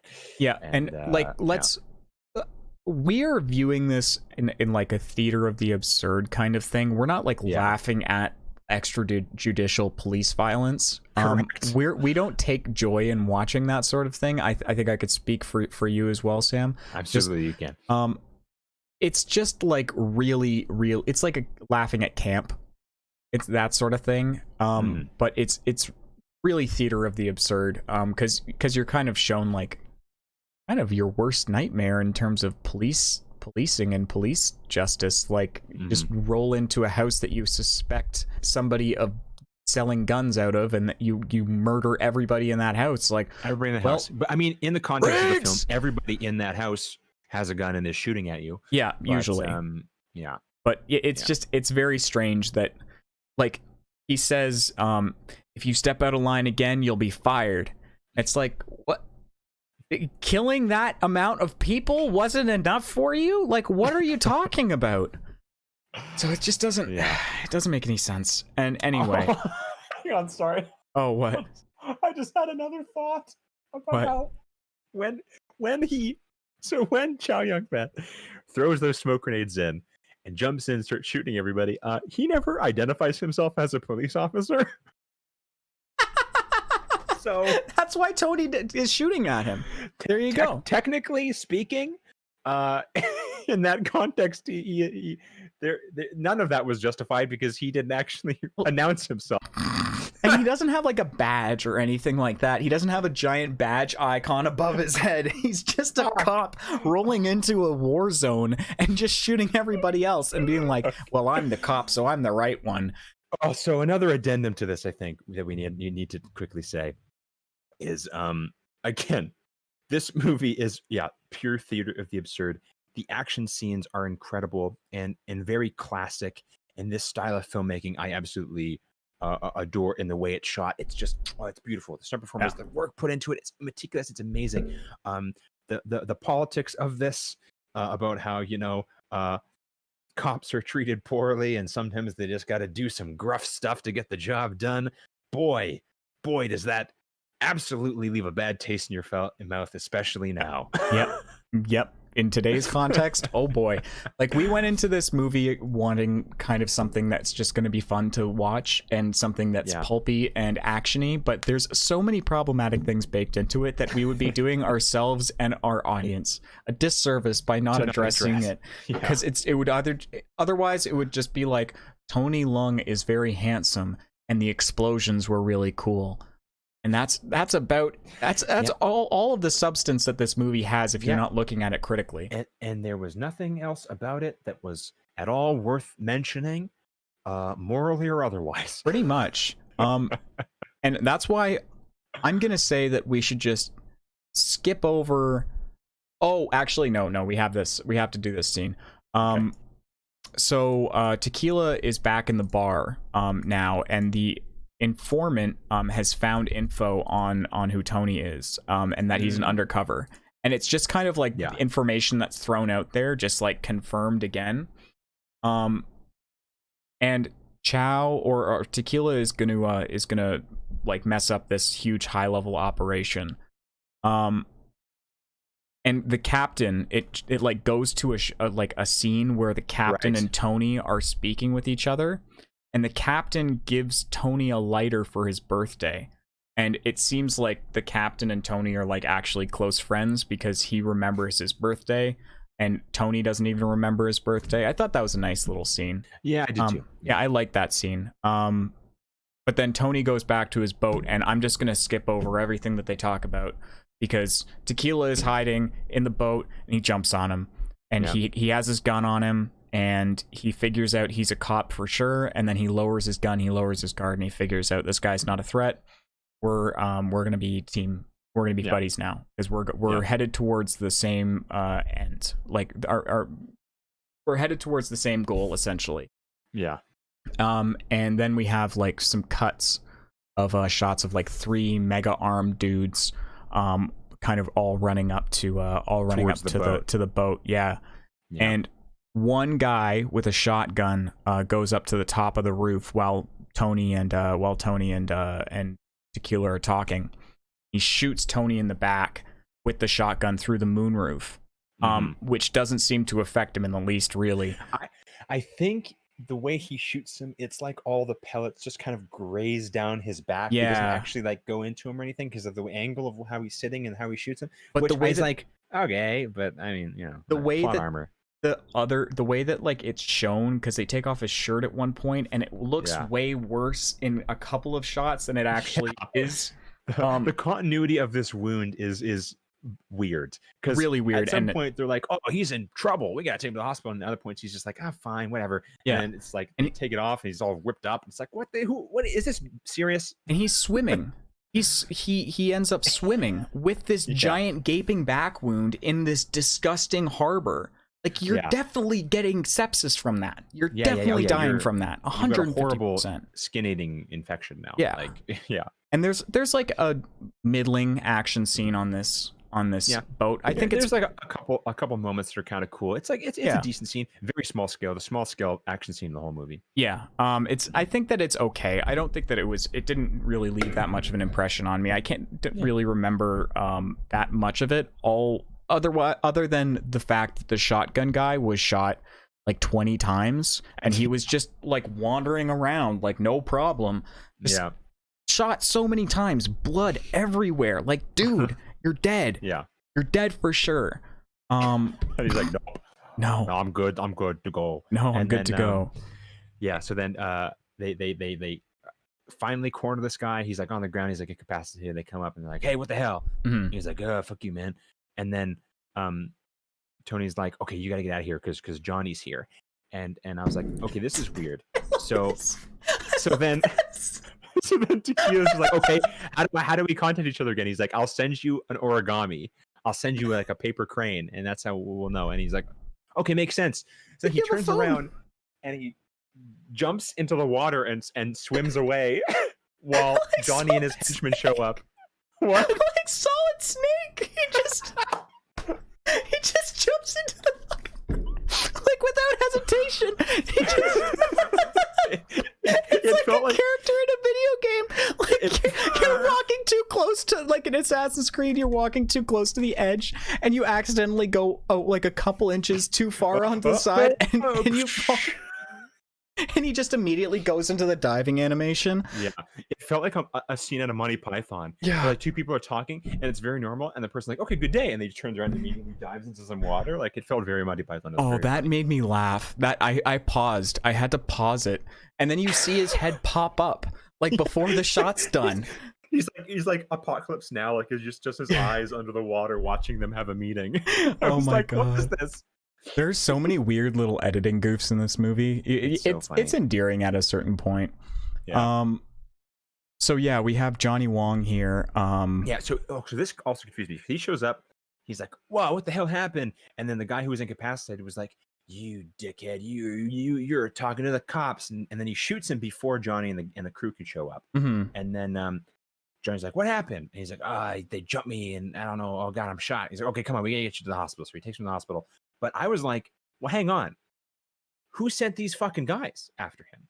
Who are these dudes? I thought Johnny sent them. I thought this was a duple, triple cross. I think that this is actually mentioned in the script at some point. That it was Hoy's old men. It was Hoy's old men who were coming to attack, because that's why Johnny Wang didn't recognize his own henchmen. Because I would have assumed that if it was his own men, he would likely recognize them. Right. Especially if they're like Shotgun Guy, who's immortal. Like I imagine he's some sort of super soldier. Super henchman. Yeah, exactly. And yeah, I guess they take him to the hospital after this. Yeah, and they patch him up. This is a really weird scene that kind of jumps all over the place. Of just them like wheeling him in and like checking him out, and they patch him up. And then the only important thing that happens is at the end when he's like, "It was Foxy. Foxy has been selling us out to the cops. Yeah, he's been giving information to the police. We got to deal with him." Yep. And so then that's the next scene, pretty much. That's the next scene. Yeah. We cut to the Man in Black. I patch Man in Black now. Mm-hmm. Who is just absolutely just beating the shit out of Foxy. Like, it's like torture. It's torture. Like that's what they're trying to achieve. Crazy kung fu brutalization, smacking him off some lampposts. It's just absolutely beating the shit out of him. Smacking his head off of like handrails and that sort of shit. Yeah. It's real brutal. Real brutal. And then Tony Leung shows up and he's like, "Okay, tell us what you know." And then Foxy goes to imply that he was an undercover cop, but during the kerfuffle, Tony had put a lighter in his pocket. So then he goes to shoot him, but he actually hits the lighter, but he falls overboard, and everybody thinks that he just shot him and he's dead. Yeah, he's trying to keep the cover intact, so to speak. Exactly. And then Foxy, he like runs into the jazz bar to tell Tequila that like he knows that there's an informant in the organization, and like it's gonna get real pretty soon. So I don't understand why he got his girlfriend to meet him at the hospital. So because Foxy's like the hospital. The hospital's where the guns are. Oh yeah, right. Okay. He says he's like, "Okay, where are the guns?" The hospital. At the da-da-da-da. And he's like, "Okay, well then I'll take you there and we'll figure this out." So then he's like, he tells his friend, the bartender guy, to call my girlfriend. Also, he doesn't say call Teresa again, because they don't mention her name until 15 minutes after this. Yeah. He just says, "Call my girlfriend, tell her to meet me at the hospital." So they take him there, they get him patched up. He's kind of looking around. It's kind of weird and suspicious.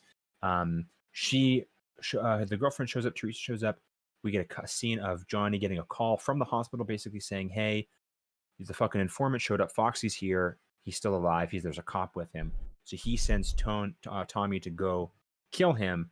But then something's weird, and he's like, okay, send a couple guys with him because I don't trust Tommy. All of a sudden, I think something's up. So they send some guys, and then I'm just trying to jump through this because this is a bunch of very fast, very weird exposition-y stuff, and it's just complicated to the too. End. Very complicated, especially in the scene where they're kind of stuck in the hallway. That scene was so stupid. Yeah. Yeah. So they go in. Foxy's kind of all patched up. Tony gets there. He's got the paper crane, which he gives to a nurse, who gives it to Tequila, and he's like, okay, that's the message. So he wheels Foxy in somewhere. Him and Tommy get the jump on a couple henchmen, and they kill them.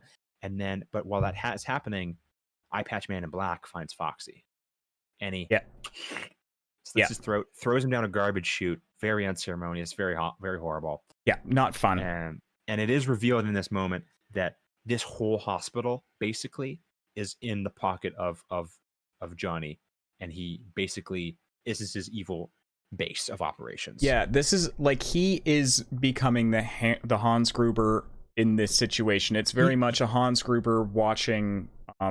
He's fully a Bond villain. He's fully a Bond villain at this point, because we find later a secret tunnel in the morgue that goes down a long sci-fi hallway with a bunch of keypads that goes into another giant armory room, literally a Bond villain lair.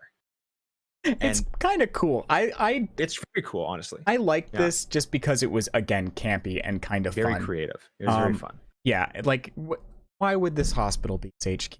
I guess that's the reason. Like, it's like, why would a hospital be a gangster's HQ? But yeah, I mean, addendum. Only part of some of the staff and all of the security guards in this hospital are his actual henchmen, and then he just runs everything out of the secret door in the morgue. So not the whole hospital is his HQ, but he uses the hospital basically as a front. He's like the silent donor or whatever that runs the place, that so that he can have this giant gun running operation in the basement of the hospital. And there's very, very cool evil villain plan. Yeah, it's a very Bond villain plan. Bond is the best analog for that. And there's this, like, it kind of shows the scale of it when there's a police officer wiping the blood of Foxy off of the security guards. windows. Oh yeah, sorry. Just the security guards. Security guards. The hospital are evil. Yeah. And somebody asks him, like, "What are you doing? Keep moving. Keep moving. Don't worry about it. Don't worry about it. It's not about you." I thought that was odd. And I thought that was kind of an interesting note. Like, it's not it's like everybody doing whatever they can to keep this front. But it doesn't seem like a very well hidden or put together organization. They figure it out pretty fast once it kind of is revealed. Yeah, they really do. They figure out that Foxy's dead. They figure out that there is the secret tunnel in the morgue. They go down to the morgue and they fight a couple guys, and then they find these, like, in the ledger there's like a couple of drawers that are empty. Yeah, and there's nothing in them, and they're the only ones who aren't. So they go and they find a secret keypad, and they boop boop, whoosh, opens up this giant secret door. It's like, into wow, this hallway. Imagine if a kid just went up to, I guess, what's a kid doing in a... That's not, yeah, fair enough. I see where you're going, but no. Yeah, fair enough. It just seems like a very, very obvious, like, pulling on a book that's like pink, like bright pink secret contraption. Yeah, that's just like how to operate secret doors. Like, that's the book that fucking you pull on. That's funny. That would be really funny. It's a good visual bit. There you go. Yeah, it's anybody's to keep. Yeah, there you go. So they're going down the hallway. They're investigating this crazy secret villain lair, while at the same time upstairs the police chief gets there with like 4 or 5 other undercover detectives, and they meet up with Teresa, and she gives them the lowdown about what's going on. Yeah. And the police, there's a very cute moment where he's like, "Oh, that damn Tequila," and she's like, "You're always fucking being so mean to him. Like, what are you doing? He's doing his best, and you're always giving him a hard time, Chief. You're such a dick." And then they both pause, and they both say, "I'm sorry." "Oh, no, I'm sorry. No, I'm sorry." "Okay, we're both sorry." And it was kind of a cute moment. I like that moment. Also mention, before that, when Teresa walks through the maternity wing, and the first baby she sees, there's a long drawn out zoom in and a song sequence to imply that as soon as she sees this baby, she's ready to marry Tequila and have a family now. All of a sudden, baby fever. All of a sudden, baby fever. It's super strange and very. I was just like, ugh. very on the nose, very kind of like patriarchal, like matriarchal kind of. Yeah, it's a bit much. I was not a fan of seeing that. And it, I think I had a pretty similar reaction. Like, okay, this is what it is. It's what it is. And you know, to be fair, like, I feel like the conversation about gender and politics and that sort of thing is way different in Hong Kong and way different in Asia. And maybe we're looking at things with a stilted perspective. So I don't want to say like everything in this movie is bad, because there could be some things that we just are misunderstanding, just because of like cultural contexts. But at the same time, there's just some generally like, it's just like general problematic stuff that I don't necessarily agree with, and can still be critical about, even though I don't understand it the same way that other people necessarily. Yes, there is definitely a cultural difference, and we should say that all of our complaints about this film is purely we're coming at it from the fact that we have our own influences and we have our own cultural lens that which we view these things, and it is a foreign action film, so of course there are different things there. But again, from that standpoint, and from what how I try to view things and live my life these days, there were a bunch of things about this that I didn't love. Yeah, you know? And I think that we are being abundantly clear about those things. Yeah. So what do we have now? We have we're in the tunnel. We're in the giant Bond tunnel. We get like a 10-minute scene of them trapped in this tunnel because they can't open the door, and they're just kind of sitting and talking about nothing. Yeah. And it's very long, and I didn't like it.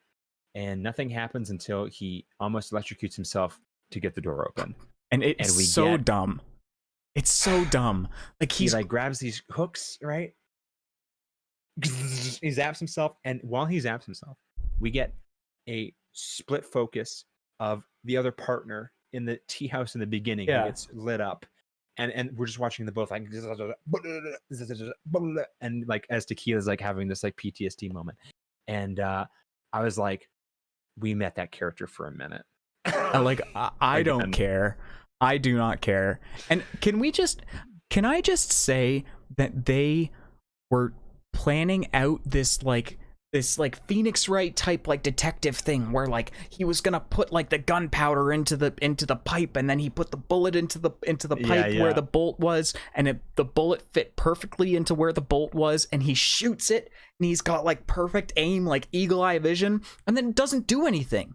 They just waste like 5 minutes of your life. It's like, hey man, I got things to do. Can you not waste my time? This is already 48 minutes too long, or 38 minutes too long. Please cut it down.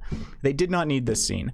And it felt like they were trying to characterize all of the two main protagonists in the last quarter of the movie. Literally the third act, yeah. Yeah. Like the end of the third act. Pretty much the penultimation of all of this action.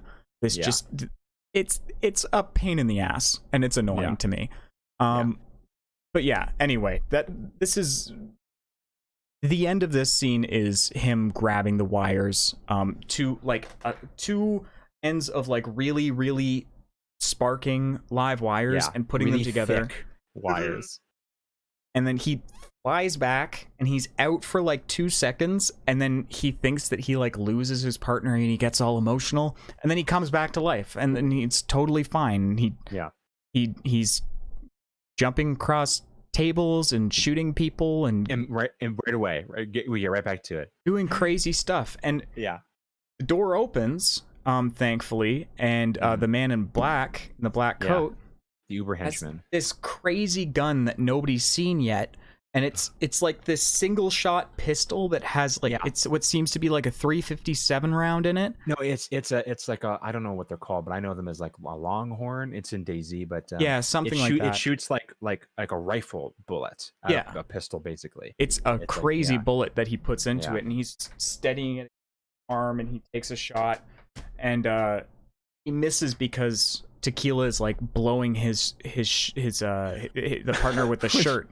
Just like didn't make any sense. I don't get because that. He's like waving this shirt, but like he's crouching there as a still target. Yeah. And this guy aims, and he can't shoot him from 10 feet away as he's waving a shirt. Anyway, again, I'm nitpicking a thing, but it was odd for sure. Yeah. So we get into this kind of crazy hand-to-hand fight with the Uber henchman, and as they're fighting, Johnny shows up. He's like, "That's it. Our cover's blown. Get the whole team here. I want the whole gang here. That's it. Our cover's blown. We have to kill everyone in the hospital." And this is where we get the hard left turn into this guy being a fucking like megalomaniac psycho terrorist, because like real scary person, like genuinely if he existed in real life, he would be a real threat to society. Right away he's just, okay, that's it. Start building the bombs, get all the guns out. We're gonna, if anybody leaves the hospital, shoot them. We're gonna take hostages. We're gonna blow this place up if the cops come in here. I want these 2 cops dead. We're gonna fucking kill everybody. Yep. And it's like, whoa, so that's a lot. And then they have this fight with the Uber henchman. He escapes and he locks them in there again. And we get like another 10 minutes of them just kind of sitting in this room and stuck again. And they start talking about like what they wanted to be and blah blah blah. I wanted to be a musician. Well, I wanted to be a cop that helped people, or I just wanted to be a regular cop, but now I'm a detective and an undercover cop. Blah blah blah blah blah. Now I'm hard boiled. Yeah, now I'm hard boiled. And so finally they break out. They figure out that the one wall is against the morgue and it's easy to kind of burst through it. And they figure it out in 2 seconds too. In 2 seconds. And they don't tell you that they're planning on blowing this wall up. They just have the explosives on the wall and they throw a grenade towards it, and you're like, okay, I guess this is happening now. Yeah. Okay, it's all of a sudden happening. I guess let's go. Let's fucking go, baby. So they blew through the wall, and then this is it for literally the rest of the movie. This sequence is like 25 minutes. We get just an insane, maybe 3 or 4 part giant action climax that is pretty spectacular. A lot happens. Half of it is amazing. The other half is really weird, but it's great. And a lot of it is nearly impossible to explain. Honestly, I'm thinking about it now. I'm struggling how to do this in an audio and video podcast where we can't actually show clips of it. Yeah, I think that it might be a good idea for the audience. If you wanted to right now, this might be a good place to take a break and go onto YouTube and check out the actual scene. It's the hospital scene. It should be around, movies 2 hours and 8 minutes. I would say around an hour and a half in, maybe even hour 45. And then you'll have kind of the penultimation of all of the action that's been kind of simmering under the surface for all this time. Yeah. So much happens. Like there's a huge hostage rescue sequence where they save all the hostages and they like blast a bunch of henchmen. There's like a long one take. That's like an 8-minute one take where they're just going through the hallway, just like a kind of gauntlet of dudes, like blasting them all. And there's like a scene where all the SWAT guys come in and they're helping get all the babies out. Like the maternity ward is packed full of babies. Yep. So they have like this carriage, this like rope line of SWAT dudes just carrying babies. I wonder if the audience can guess who's saving the babies. Teresa is saving the babies. Ah, there you go. Who would have thought? The matriarch. Who would have thought? Yeah, the matriarch is saving the babies. Good stuff. That is the one thing that they say she can do is get the babies out of here. Even though she fully like shoots somebody in the stomach without a second thought. Oh yeah, like the guy calls her a bitch and she shoots him in the stomach like 20 times. It's ridiculous. Yeah, after that guy had killed like 3 SWAT dudes. Yeah. Yeah, because I see like this whole scene. It's like 4 pages of notes of just stream of consciousness, like this happening, this happening, this happening. So like there are some amazing sections in this. I feel like a good way to kind of bring it together is probably the scene with the man in the black coat and Johnny Wang. I agree. So there's a couple of scenes that happen. I think that the one with the cop is notable. The cop or the security guard. Yes. Tony Leung and Tequila, they're running through the hospital and they're just gun running. They're going crazy. Yeah. They're killing everybody. We're following them. There's like slow-mo shots of them like crossing each other and like moving on this hallway and like blasting. This is the one-shot take, I think. Yeah. This is the one-shot take. You're right. At the very end of that one-shot take, Tony has or Tequila has a gun put into his face, and then Tony, he puts the gun onto the guy who has the gun in Tequila's face, and it's like an L of guns essentially. And then you hear a shot, and there's all these hostages in like the main lobby of the hospital. You hear a shot, and everybody's like, "Oh, what happened? What happened?" And then you see a faceless cop bring in Tequila with a gun to his back, and this scene was pretty cool. I think this was specifically pretty cool, where it's shown that the guy is that the cop is Tony, and they communicate it telepathically somehow to all of the people, all of the workers and hostages, all of the undercover cops that were hiding in the hostages. They have like some sort of Garth Marenghi telepathy that they're using, that's not being heard by us. I don't know how all of the people who were around the people anyway, it's annoying. But fucking Tony Leung, he throws something towards the crowd, and then Tequila like jumps over top of it, and everybody ducks down, and then he uses his like mega hyper black hole shotgun and just wipes out like 6 dudes in one shot. And then Tony jumps off to the side, and he's like, and he's getting like 3-4 mans who are all trying to like shoot all the hostages, and then like a whole bunch of other people come in, and I just have like a note that says like another. Yes, just the endless wave of henchmen that they fight is insane. It feels like a Max Payne level. It really feels like Max Payne on very easy difficulty with infinite ammo. So funny. Max Payne on easy difficulty is the perfect way to describe this. I can't think of any other way to do so. That's really funny. Yeah, absolutely.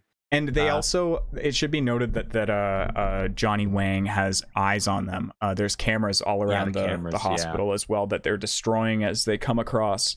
And as he watches the carnage from his kind of little security command room, he has like a group of dudes behind him literally putting together like C4 bombs to blow up the entire hospital like the Joker.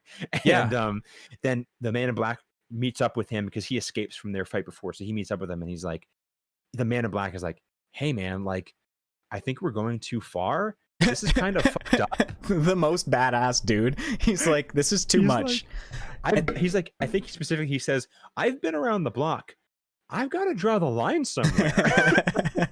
And Johnny's like, "No, fuck you. We kill everybody." And he's like, "I don't want to do that." But he goes to fight them anyway. He's like, "Okay, fine, whatever. Just go kill the 2 cops for me. Go kill these guys." He's like, "Okay, fine, I can do that." But then they see, don't they see the henchmen killing the hostages, or not the henchmen? They see the guys, like the cops killing the henchmen, and then he's like, "That's it, no more funny business. We're taking all these people hostage." What have you been doing this whole time, bro? You've already had hostages the whole time. Could have they just walked out? Because that would have been good to announce to everybody. No, they couldn't, because earlier we have a montage of people running out of the hospital and his henchmen from the windows mowing down patients as they leave the hospital, and then the cops show up and they're shooting rocket launchers at cop cars and blowing them up. I forgot to mention that. Before we even get to this part, there is a prolonged sequence of dudes with laws and fucking assault rifles just decimating decimating everybody in the Grenade courtyard launchers. of this hospital. It again, I cannot stress enough. This is up. We go from this gang of like loosely organized gun runners to a full-on terrorist attack in the middle of Hong Kong and at this hospital. It's crazy. Like Nakatomi And, Tower, like to a million billion degrees higher. It is Die Hard at a 20 magnification. I enjoyed it more than I enjoy Die Hard, though, I gotta say. Really like, interesting. Not in terms of story, but in terms of action. It was just more fun to watch, and I just was more like visually stimulated by this movie. But that's obviously kind of the goal of it, and it's not like I hold it against Die Hard because of that. Die Hard is like very close to a perfect film, pretty much. But I love it. It's cool that I think. What? Sorry. Oh no, I was just gonna say like. I know what you mean. I think that they're two different but similar styles of action. And I think Die Hard is a great and the action is really good, but this is very much John Woo is like on his own plane. Yeah, he's a king. He's a king. I like that the quiet guy has a code though. Like he's not just like a faceless murdering psychopath that has no. But up until the end. Yeah, up until the end, and like we were talking about, like the characterization of characters in the third act is Johnny. You can't do that. Because we get a great scene where they're fighting Uber henchmen. They're fighting the Man in Black, both of them, and it's a great scene where they're fighting him. He's like got a grenade launcher on his like rifle, and he's like blasting them, and they're kind of moving. Just the constant movement around this space of them trying to get an angle on each other is very, very cool. And eventually there's a lull in the fight because he's too good. They can't get him. Yeah. And they split up. They're like, okay, you got to go help Teresa with the babies because the SWAT guys are getting killed. And obviously she can't do it herself. So go do it. And so Tequila takes off to help his girlfriend. And Tony's like, okay, I'm gonna take this fucker down. So they go back to fighting. We get some more cool sequences, and then we get a moment where they both jump and they recover and they point their guns, and we get a shot of him, shot of the henchman, shot of him, shot of the henchman, and then it pans in between them, and in between them is like 8 patients that are all wounded, and they're kind of like in the middle of between them, and they both kind of agree like, okay, we're gonna put our guns down. All of you go, and once you go, we're gonna hash this out. Yeah, we're gonna hash this out. I was like, this is awesome. This is gonna be really cool. This is so cool. It's gonna be like martial arts showdown. Yeah, like I was excited for that.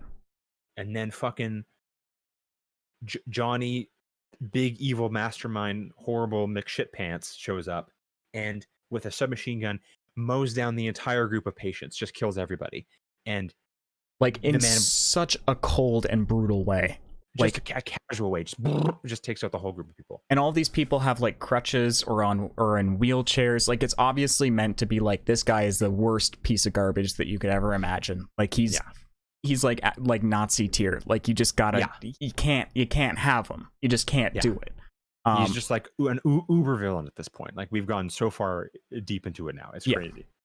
And we have the man in coat in the black coat look and stare at the guy, and he's like, what the fuck? Oh no, he shoots his gun out of his hand. That's what he does. That's right. Yeah. He shoots the corner and shoots the gun out of his hand. Yeah. And he's like, what are you doing? What are you doing? He's like, I can't you do this. Yeah, I don't want you to do this. And he's like, well, I'll do it anyway, blah blah blah. And then he shoots him once. He shoots Johnny in like the side. He shoots him like in his like hip. Kind of. It looked like it was like a body shot, like an actual organ wound that I thought would be a kill shot. Stomach, you know what I mean? I thought that would be a kill shot, honestly. No. Well, I thought that it might go through his kidney, or if it went through his kidney, then he bleeds out. Yeah, that's the kind of thing, but that's not what's happening. It's the movie's logic, so that's fine. Yeah, exactly. But he shoots him once, and then his gun is empty, so he looks, and then Johnny grabs a shotgun and takes out the Man in Black. Man in Black's Dunzo. Was that a shotgun or was that a grenade launcher? Because that was a shotgun. That was a shotgun. Okay. Yeah. He just right in the stomach. He just mists him across this hallway. Yeah. And that's not the good. end of him. Yeah. And then we jump back to Tequila, who saving the babies. There's one last baby, there's one more baby. They haven't gotten out the last baby yet. Yeah, they have the So- babies that they're like getting out of the window, and people are shooting at them, and the babies are like falling out of the cops' hands as they're dying. This was crazy to me. Like, It's so you have, like, strange. this literal rope line of SWAT guys just kind of going up and down, taking these babies, and you've got the random occasional henchman who just pops out of the corner and just mows down a SWAT guy who like falls, but he's like still holding the baby, and he's like, "I'm barely alive. Take the baby," and he like dies, and it happens multiple times. And we're just watching this gratuitous chain of dudes get murdered trying to save these babies. It's like there must be a better way. There's And I got was to like, be a better way. There's got to be a better way. But also, I was like, these henchmen are just really the worst.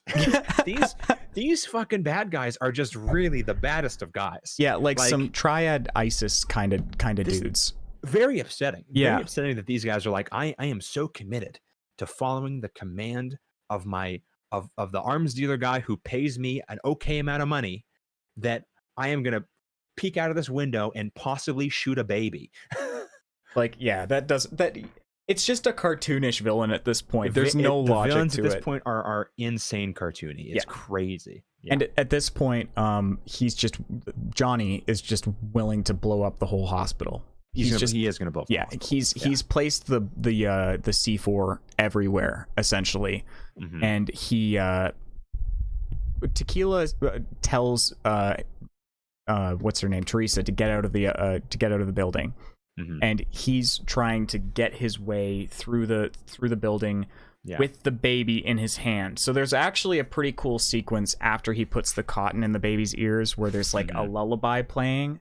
Yeah, and he's singing the lullaby to this baby. Yeah, a lullaby rap, and because he knows he doesn't know how to sing, which I thought was a cute note. And he's shooting these guys as he's holding this baby, and he gets shot in the shoulder. He's still holding the baby. It doesn't matter. Yeah. He's either shooting the gun with the hand that he shot, or the arm that he got shot with. He got shot in his right hand, and he's using his right hand to shoot still. That's not how that works. Again, we are suspension of disbelief. We are nitpicking a video game. Exactly. Yeah. And yeah, I thought that was just a cool scene. I don't know if there's not much more to say about that. That part where he's like holding the baby and just like having a gunfight with like 6 dudes. That part was very cool. It's literally the cover. It's really like fun. Like explosion effects in that scene. It was very, very cool, very visceral. Yeah, and it's the poster is of Chow Yun Tequila holding the baby actually. So that must be like a big focal point for Chow Yun Fat or for and now I know where the inspiration came from in the latest Fast and the Furious movie when Jason Statham is fighting all those dudes with the baby. So now I know. There you go. I haven't seen any of the Fast and the Furious movies in a long time. Great scene in I think the last one where Jason Statham is like has a baby in like a little carriage, and he's like, "Okay, baby, I'm gonna get you out of here." And then he's literally having like hand to hand in like a gunfight with like 15 dudes on this airplane while holding a baby. It's amazing. And now I know probably where that was inspired by, because this is the only other time I've seen that. Yeah, fair enough. Came out in 92, so I'm pretty sure that was the inspiration. It's a pretty well-known film. I would imagine that's pretty likely. I mean, like any side-scrolling fighting scenes in a hallway, I'm going to think of Old Boy. Exactly. Thing, right. Yeah. And we are really in the last little bit of this movie here. This is it. Johnny hits the button, blows. The hospital starts to explode, but everyone's safely out of it now. Tequila hooks up with Teresa. He's like, "Hey," I'm like, "We did it, eh?"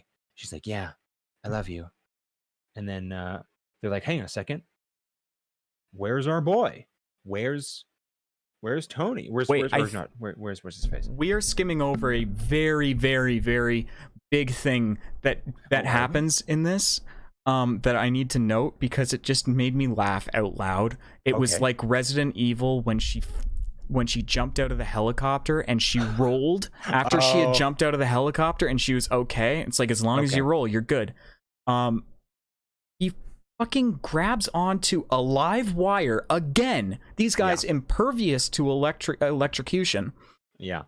With the arm that he had just gotten shot with, holding the baby in the other hand, not secured at all. He jumps out of the window with a wire that has like way more slack than it should.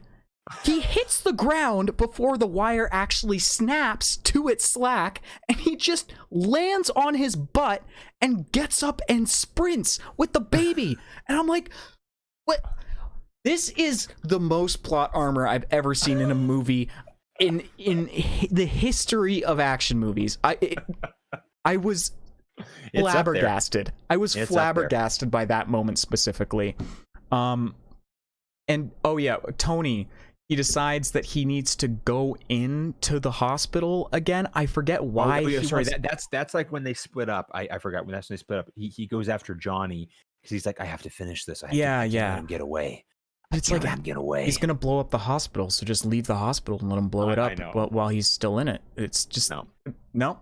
It's all good. No. He goes after him, and then we cut away. We get to that moment where he jumps out of the place and then lands. Then he brings the baby and he meets up with Teresa, and he's like, okay, we did it. But where's Tommy? Where's the boy? Where's our boy? And then we get a scene that is, I think, very similar to Die Hard. At the end where everyone's we did it, but then the one henchman guy's like, I'm alive, like, you know. And so we get Johnny, and he's holding Tommy as a hostage. Yep. He comes out, he kind of limps out into the parking lot, and he's surrounded instantly by like 100 cops, and he's like, put your goddamn guns down, or I shoot him in the head. And everyone's like, okay, put your guns down, But then everyone puts their guns down. But then fucking Tequila is like, no. He walks up, takes the revolver out of the chief's hand, walks up into the courtyard, and points it at the bad guy. And the bad guy's like, yeah, you're gonna fucking do it. Are you gonna shoot me? I'm gonna kill him. And he's like, okay, I guess I won't. Yeah. And then he's like, okay, fine. Then fucking slap yourself. So he does, and he just basically emasculates Tequila like so many times in front of everybody, just to be like, I'm a fucking crazy power tripping motherfucker. Megalomaniac. Until it gets so gratuitous where Tequila's like on his knees, the revolver's like on the ground in front of him. He says like, take off your pants. Yeah. Like, take off all your clothes, and I'm gonna make you do all kinds of stuff. And then Tommy at this point is like, I've had enough. He wrestles with Johnny. He gets the gun and he shoots himself in the stomach, and so that he can give them a chance to finally shoot Johnny. So Tequila grabs the revolver again with the arm that he has been very badly wounded, and just shoots him, and he hits Johnny in the eye. And I loved this. It was like Scanners. It was like Scanners, exactly. Yeah. Like he hits him directly in the eye, and his eye just explodes. Yeah. And he just kind of like pops like a zit, and he fucking falls. Spoilers for Game of Thrones. Character death spoilers. Wait, what? But which part? Ramsey. Oh, okay, yeah. Ramsey. Yeah, it reminded me of him. That was a satisfying death. I like that. Oh yeah, and it had like in Game of Thrones. Oh yeah. Well, that was for sure in Game of Thrones, but in this as well. I like this. Yeah. I like this death in this. I thought this was well executed. But it was very much Die Hard. It was lifted directly out of Die Hard. There is absolutely no inspiration in this scene. It is just the ending scene of Die Hard. And pretty much almost, yeah. And I would say that they ran out of budget or ideas for how to end the movie, because the ending, it just happens. Like it's 0 to 60 and then it's 60 to -10. Like you're going in reverse. It gave me whiplash. The credits rolling gave me whiplash. Yeah, literally, you're going 60 miles an hour and all of a sudden, like the adrenaline is just like, oh my god, this fucking scene will never end. It's insane. It's 30 minutes of pure adrenaline, and then you just hit a brick wall. Yeah, because like as soon as this guy gets his eye zucked, he falls to the floor. And then there's just like an establishing shot, I'm pretty sure, of like the crime scene, and then it backs away, and it's kind of assumed that Tony's dead because he had shot himself in the stomach. Yeah. And then you go back to the office, and the only follow-up that you get about Tequila and Teresa's character and the captain is that they're in the office after this happened and they're burning the file of Tony's. Huh. That's all that's there. There's no conversation, there's no nothing. Yep. It's just a scene where they're burning his file, which is the same thing that they did to the dead witness. So you're like, he's dead. Oh no. And then after like a really prolonged shot, you get a shot of Tony on his boat going off to Guam. Because that was the whole deal. Like he was to get I get my money and I get out of here and I'm never coming back. I get a house. I get a house with a nice garden and a car, and that's what I need. And I just want to have like a regular life, and that's literally the end of the movie. Yep, that's the end of the movie. And there we go. There we go. It was exhausting. It was a ride. It was a ride. I really was exhausting. Also, I should say that like I just woke up already kind of fatigued today, and then watched this and just had a lot more thoughts about it than I expected to have. So I'm a little like, whoa, you know? Yep. I'm in the exact same field. I had most of a bottle of red wine last night, and I woke up. Nice. It's feeling not so hot. I was like, I'm just gonna smoke some weed. I'm gonna watch this movie. Bottle of red wine before you started. I should have. Yeah, there you go. Yeah. The weed helped. I'll say that for sure. Dog. Yeah. But yeah, it was a strange experience. I don't think I will be revisiting it. I will revisit the action sequences on YouTube again, probably, because I have like a whole folder on YouTube, like a whole playlist that's private of just like my favorite action scenes, or like short films that I like, basically as like research and reference if I ever decide to like try to make my own in any capacity. It's a good idea. But so I will definitely be going back and grabbing a couple from this one to add to that playlist. It makes sense. But yeah, I think I'm going to be limiting my exposure to the hard boiled culture. I'll be going into more John Woo films, but I'm going to definitely go into it with the idea that the story is going to be it. Honestly, and it's who knows, right? Because that is my experience with this one. But again, a lot of that is just maybe a cultural difference, but also just a lot of modern context put onto a film from 20 years ago. Yeah. Just through the lens of how I feel in my politics these days, and not agreeing with it, and so forth, etc. Right. But speaking of which, of John Woo, actually. I don't know if you're aware, but Nerdwriter1, one of my favorite video essayists on YouTube, he just put out a video like 2 days ago on John Woo. On John Woo, and I'm probably going to go watch that after this, and maybe have some follow-up thoughts after watching it for our next podcast. That's a good idea. Yeah, I'm on. I see that right now on Nerdwriter1. It was in my recommended, and I was like, say less. It seems to. Yeah, you know what? The feng shui in your room was good. There it is. And I guess the stars aligned. But yeah, like the chief in the movie says at one point, I don't think the evil bunker down there has good feng shui. I hope they're okay. I hope they're okay. They were totally fine because they have a million layers of plot armor on. Oh, by the way, the thickest of Kevlar plot armor. Remember when Tony was shot?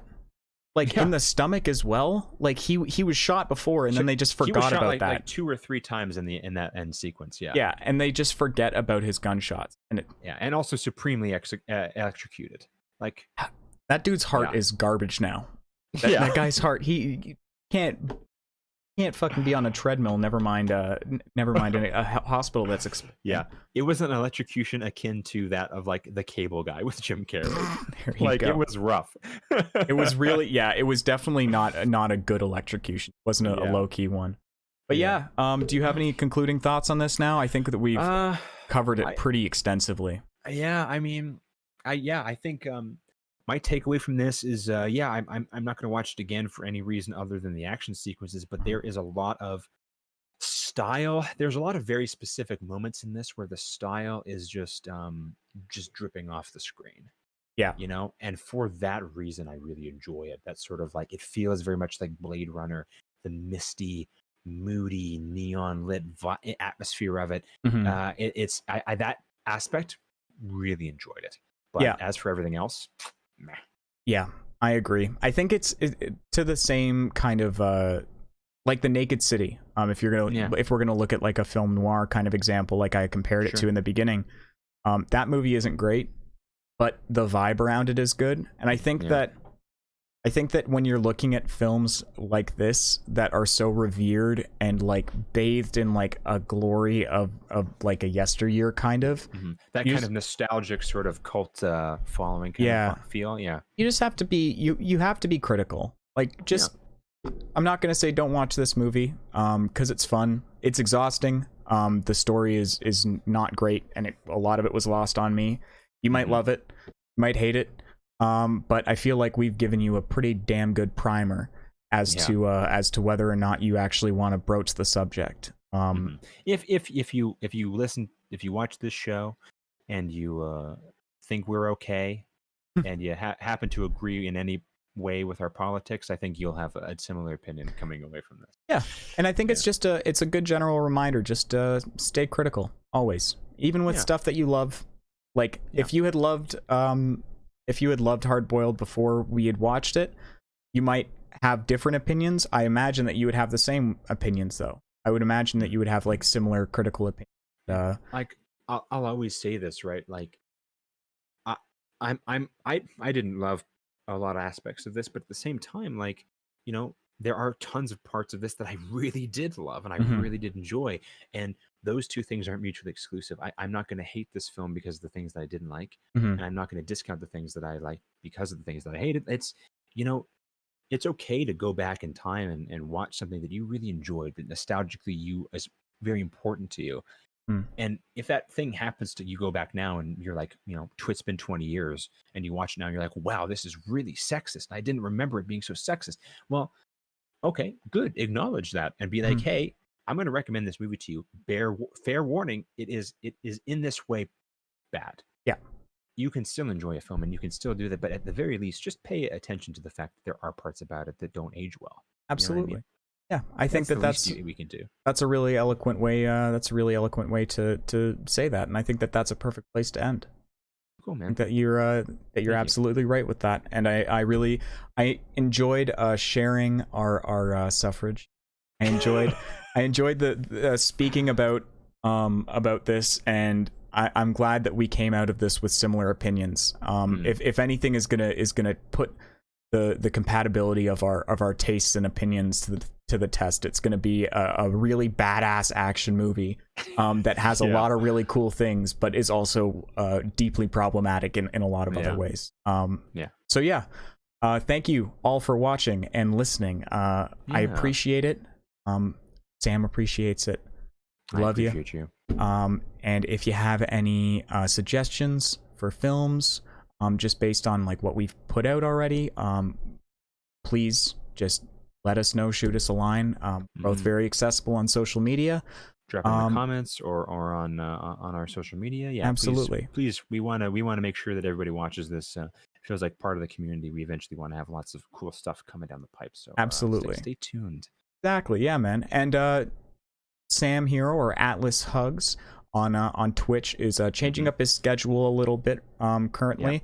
I guess this will be out for a while. This will be out in a while, so that might not be as relevant, but you're still streaming. You're my favorite streamer. Thanks, I don't like streams most of the time, if I'm being quite honest. It's not my favorite thing to do. Sure. But I end up like staying in your streams for like 3 hours at a time because it's just like it's a great community vibe. Kupo's great, Rohan's great, all of your friends are great, all of your community is great, and it's awesome to see your Twitch career taking off, man. Thanks, man. I really appreciate that. That means a lot. Absolutely, bro. Absolutely, bro. Anyway, we will be back this Wednesday. We're gonna start doing the 2 podcast a week schedule on a regular basis now. We're going to be including. Well, I guess when this episode comes out, that won't be relevant. If we don't, because we're not going to release this episode for like 5 weeks. Oh God! From the point in which we released the first episode. Well, if we're doing 2 episodes a week, then we'll get there quicker. We'll get there in 2.5 weeks. Okay, we have to discuss this. I'm sweating already. Cut the feet.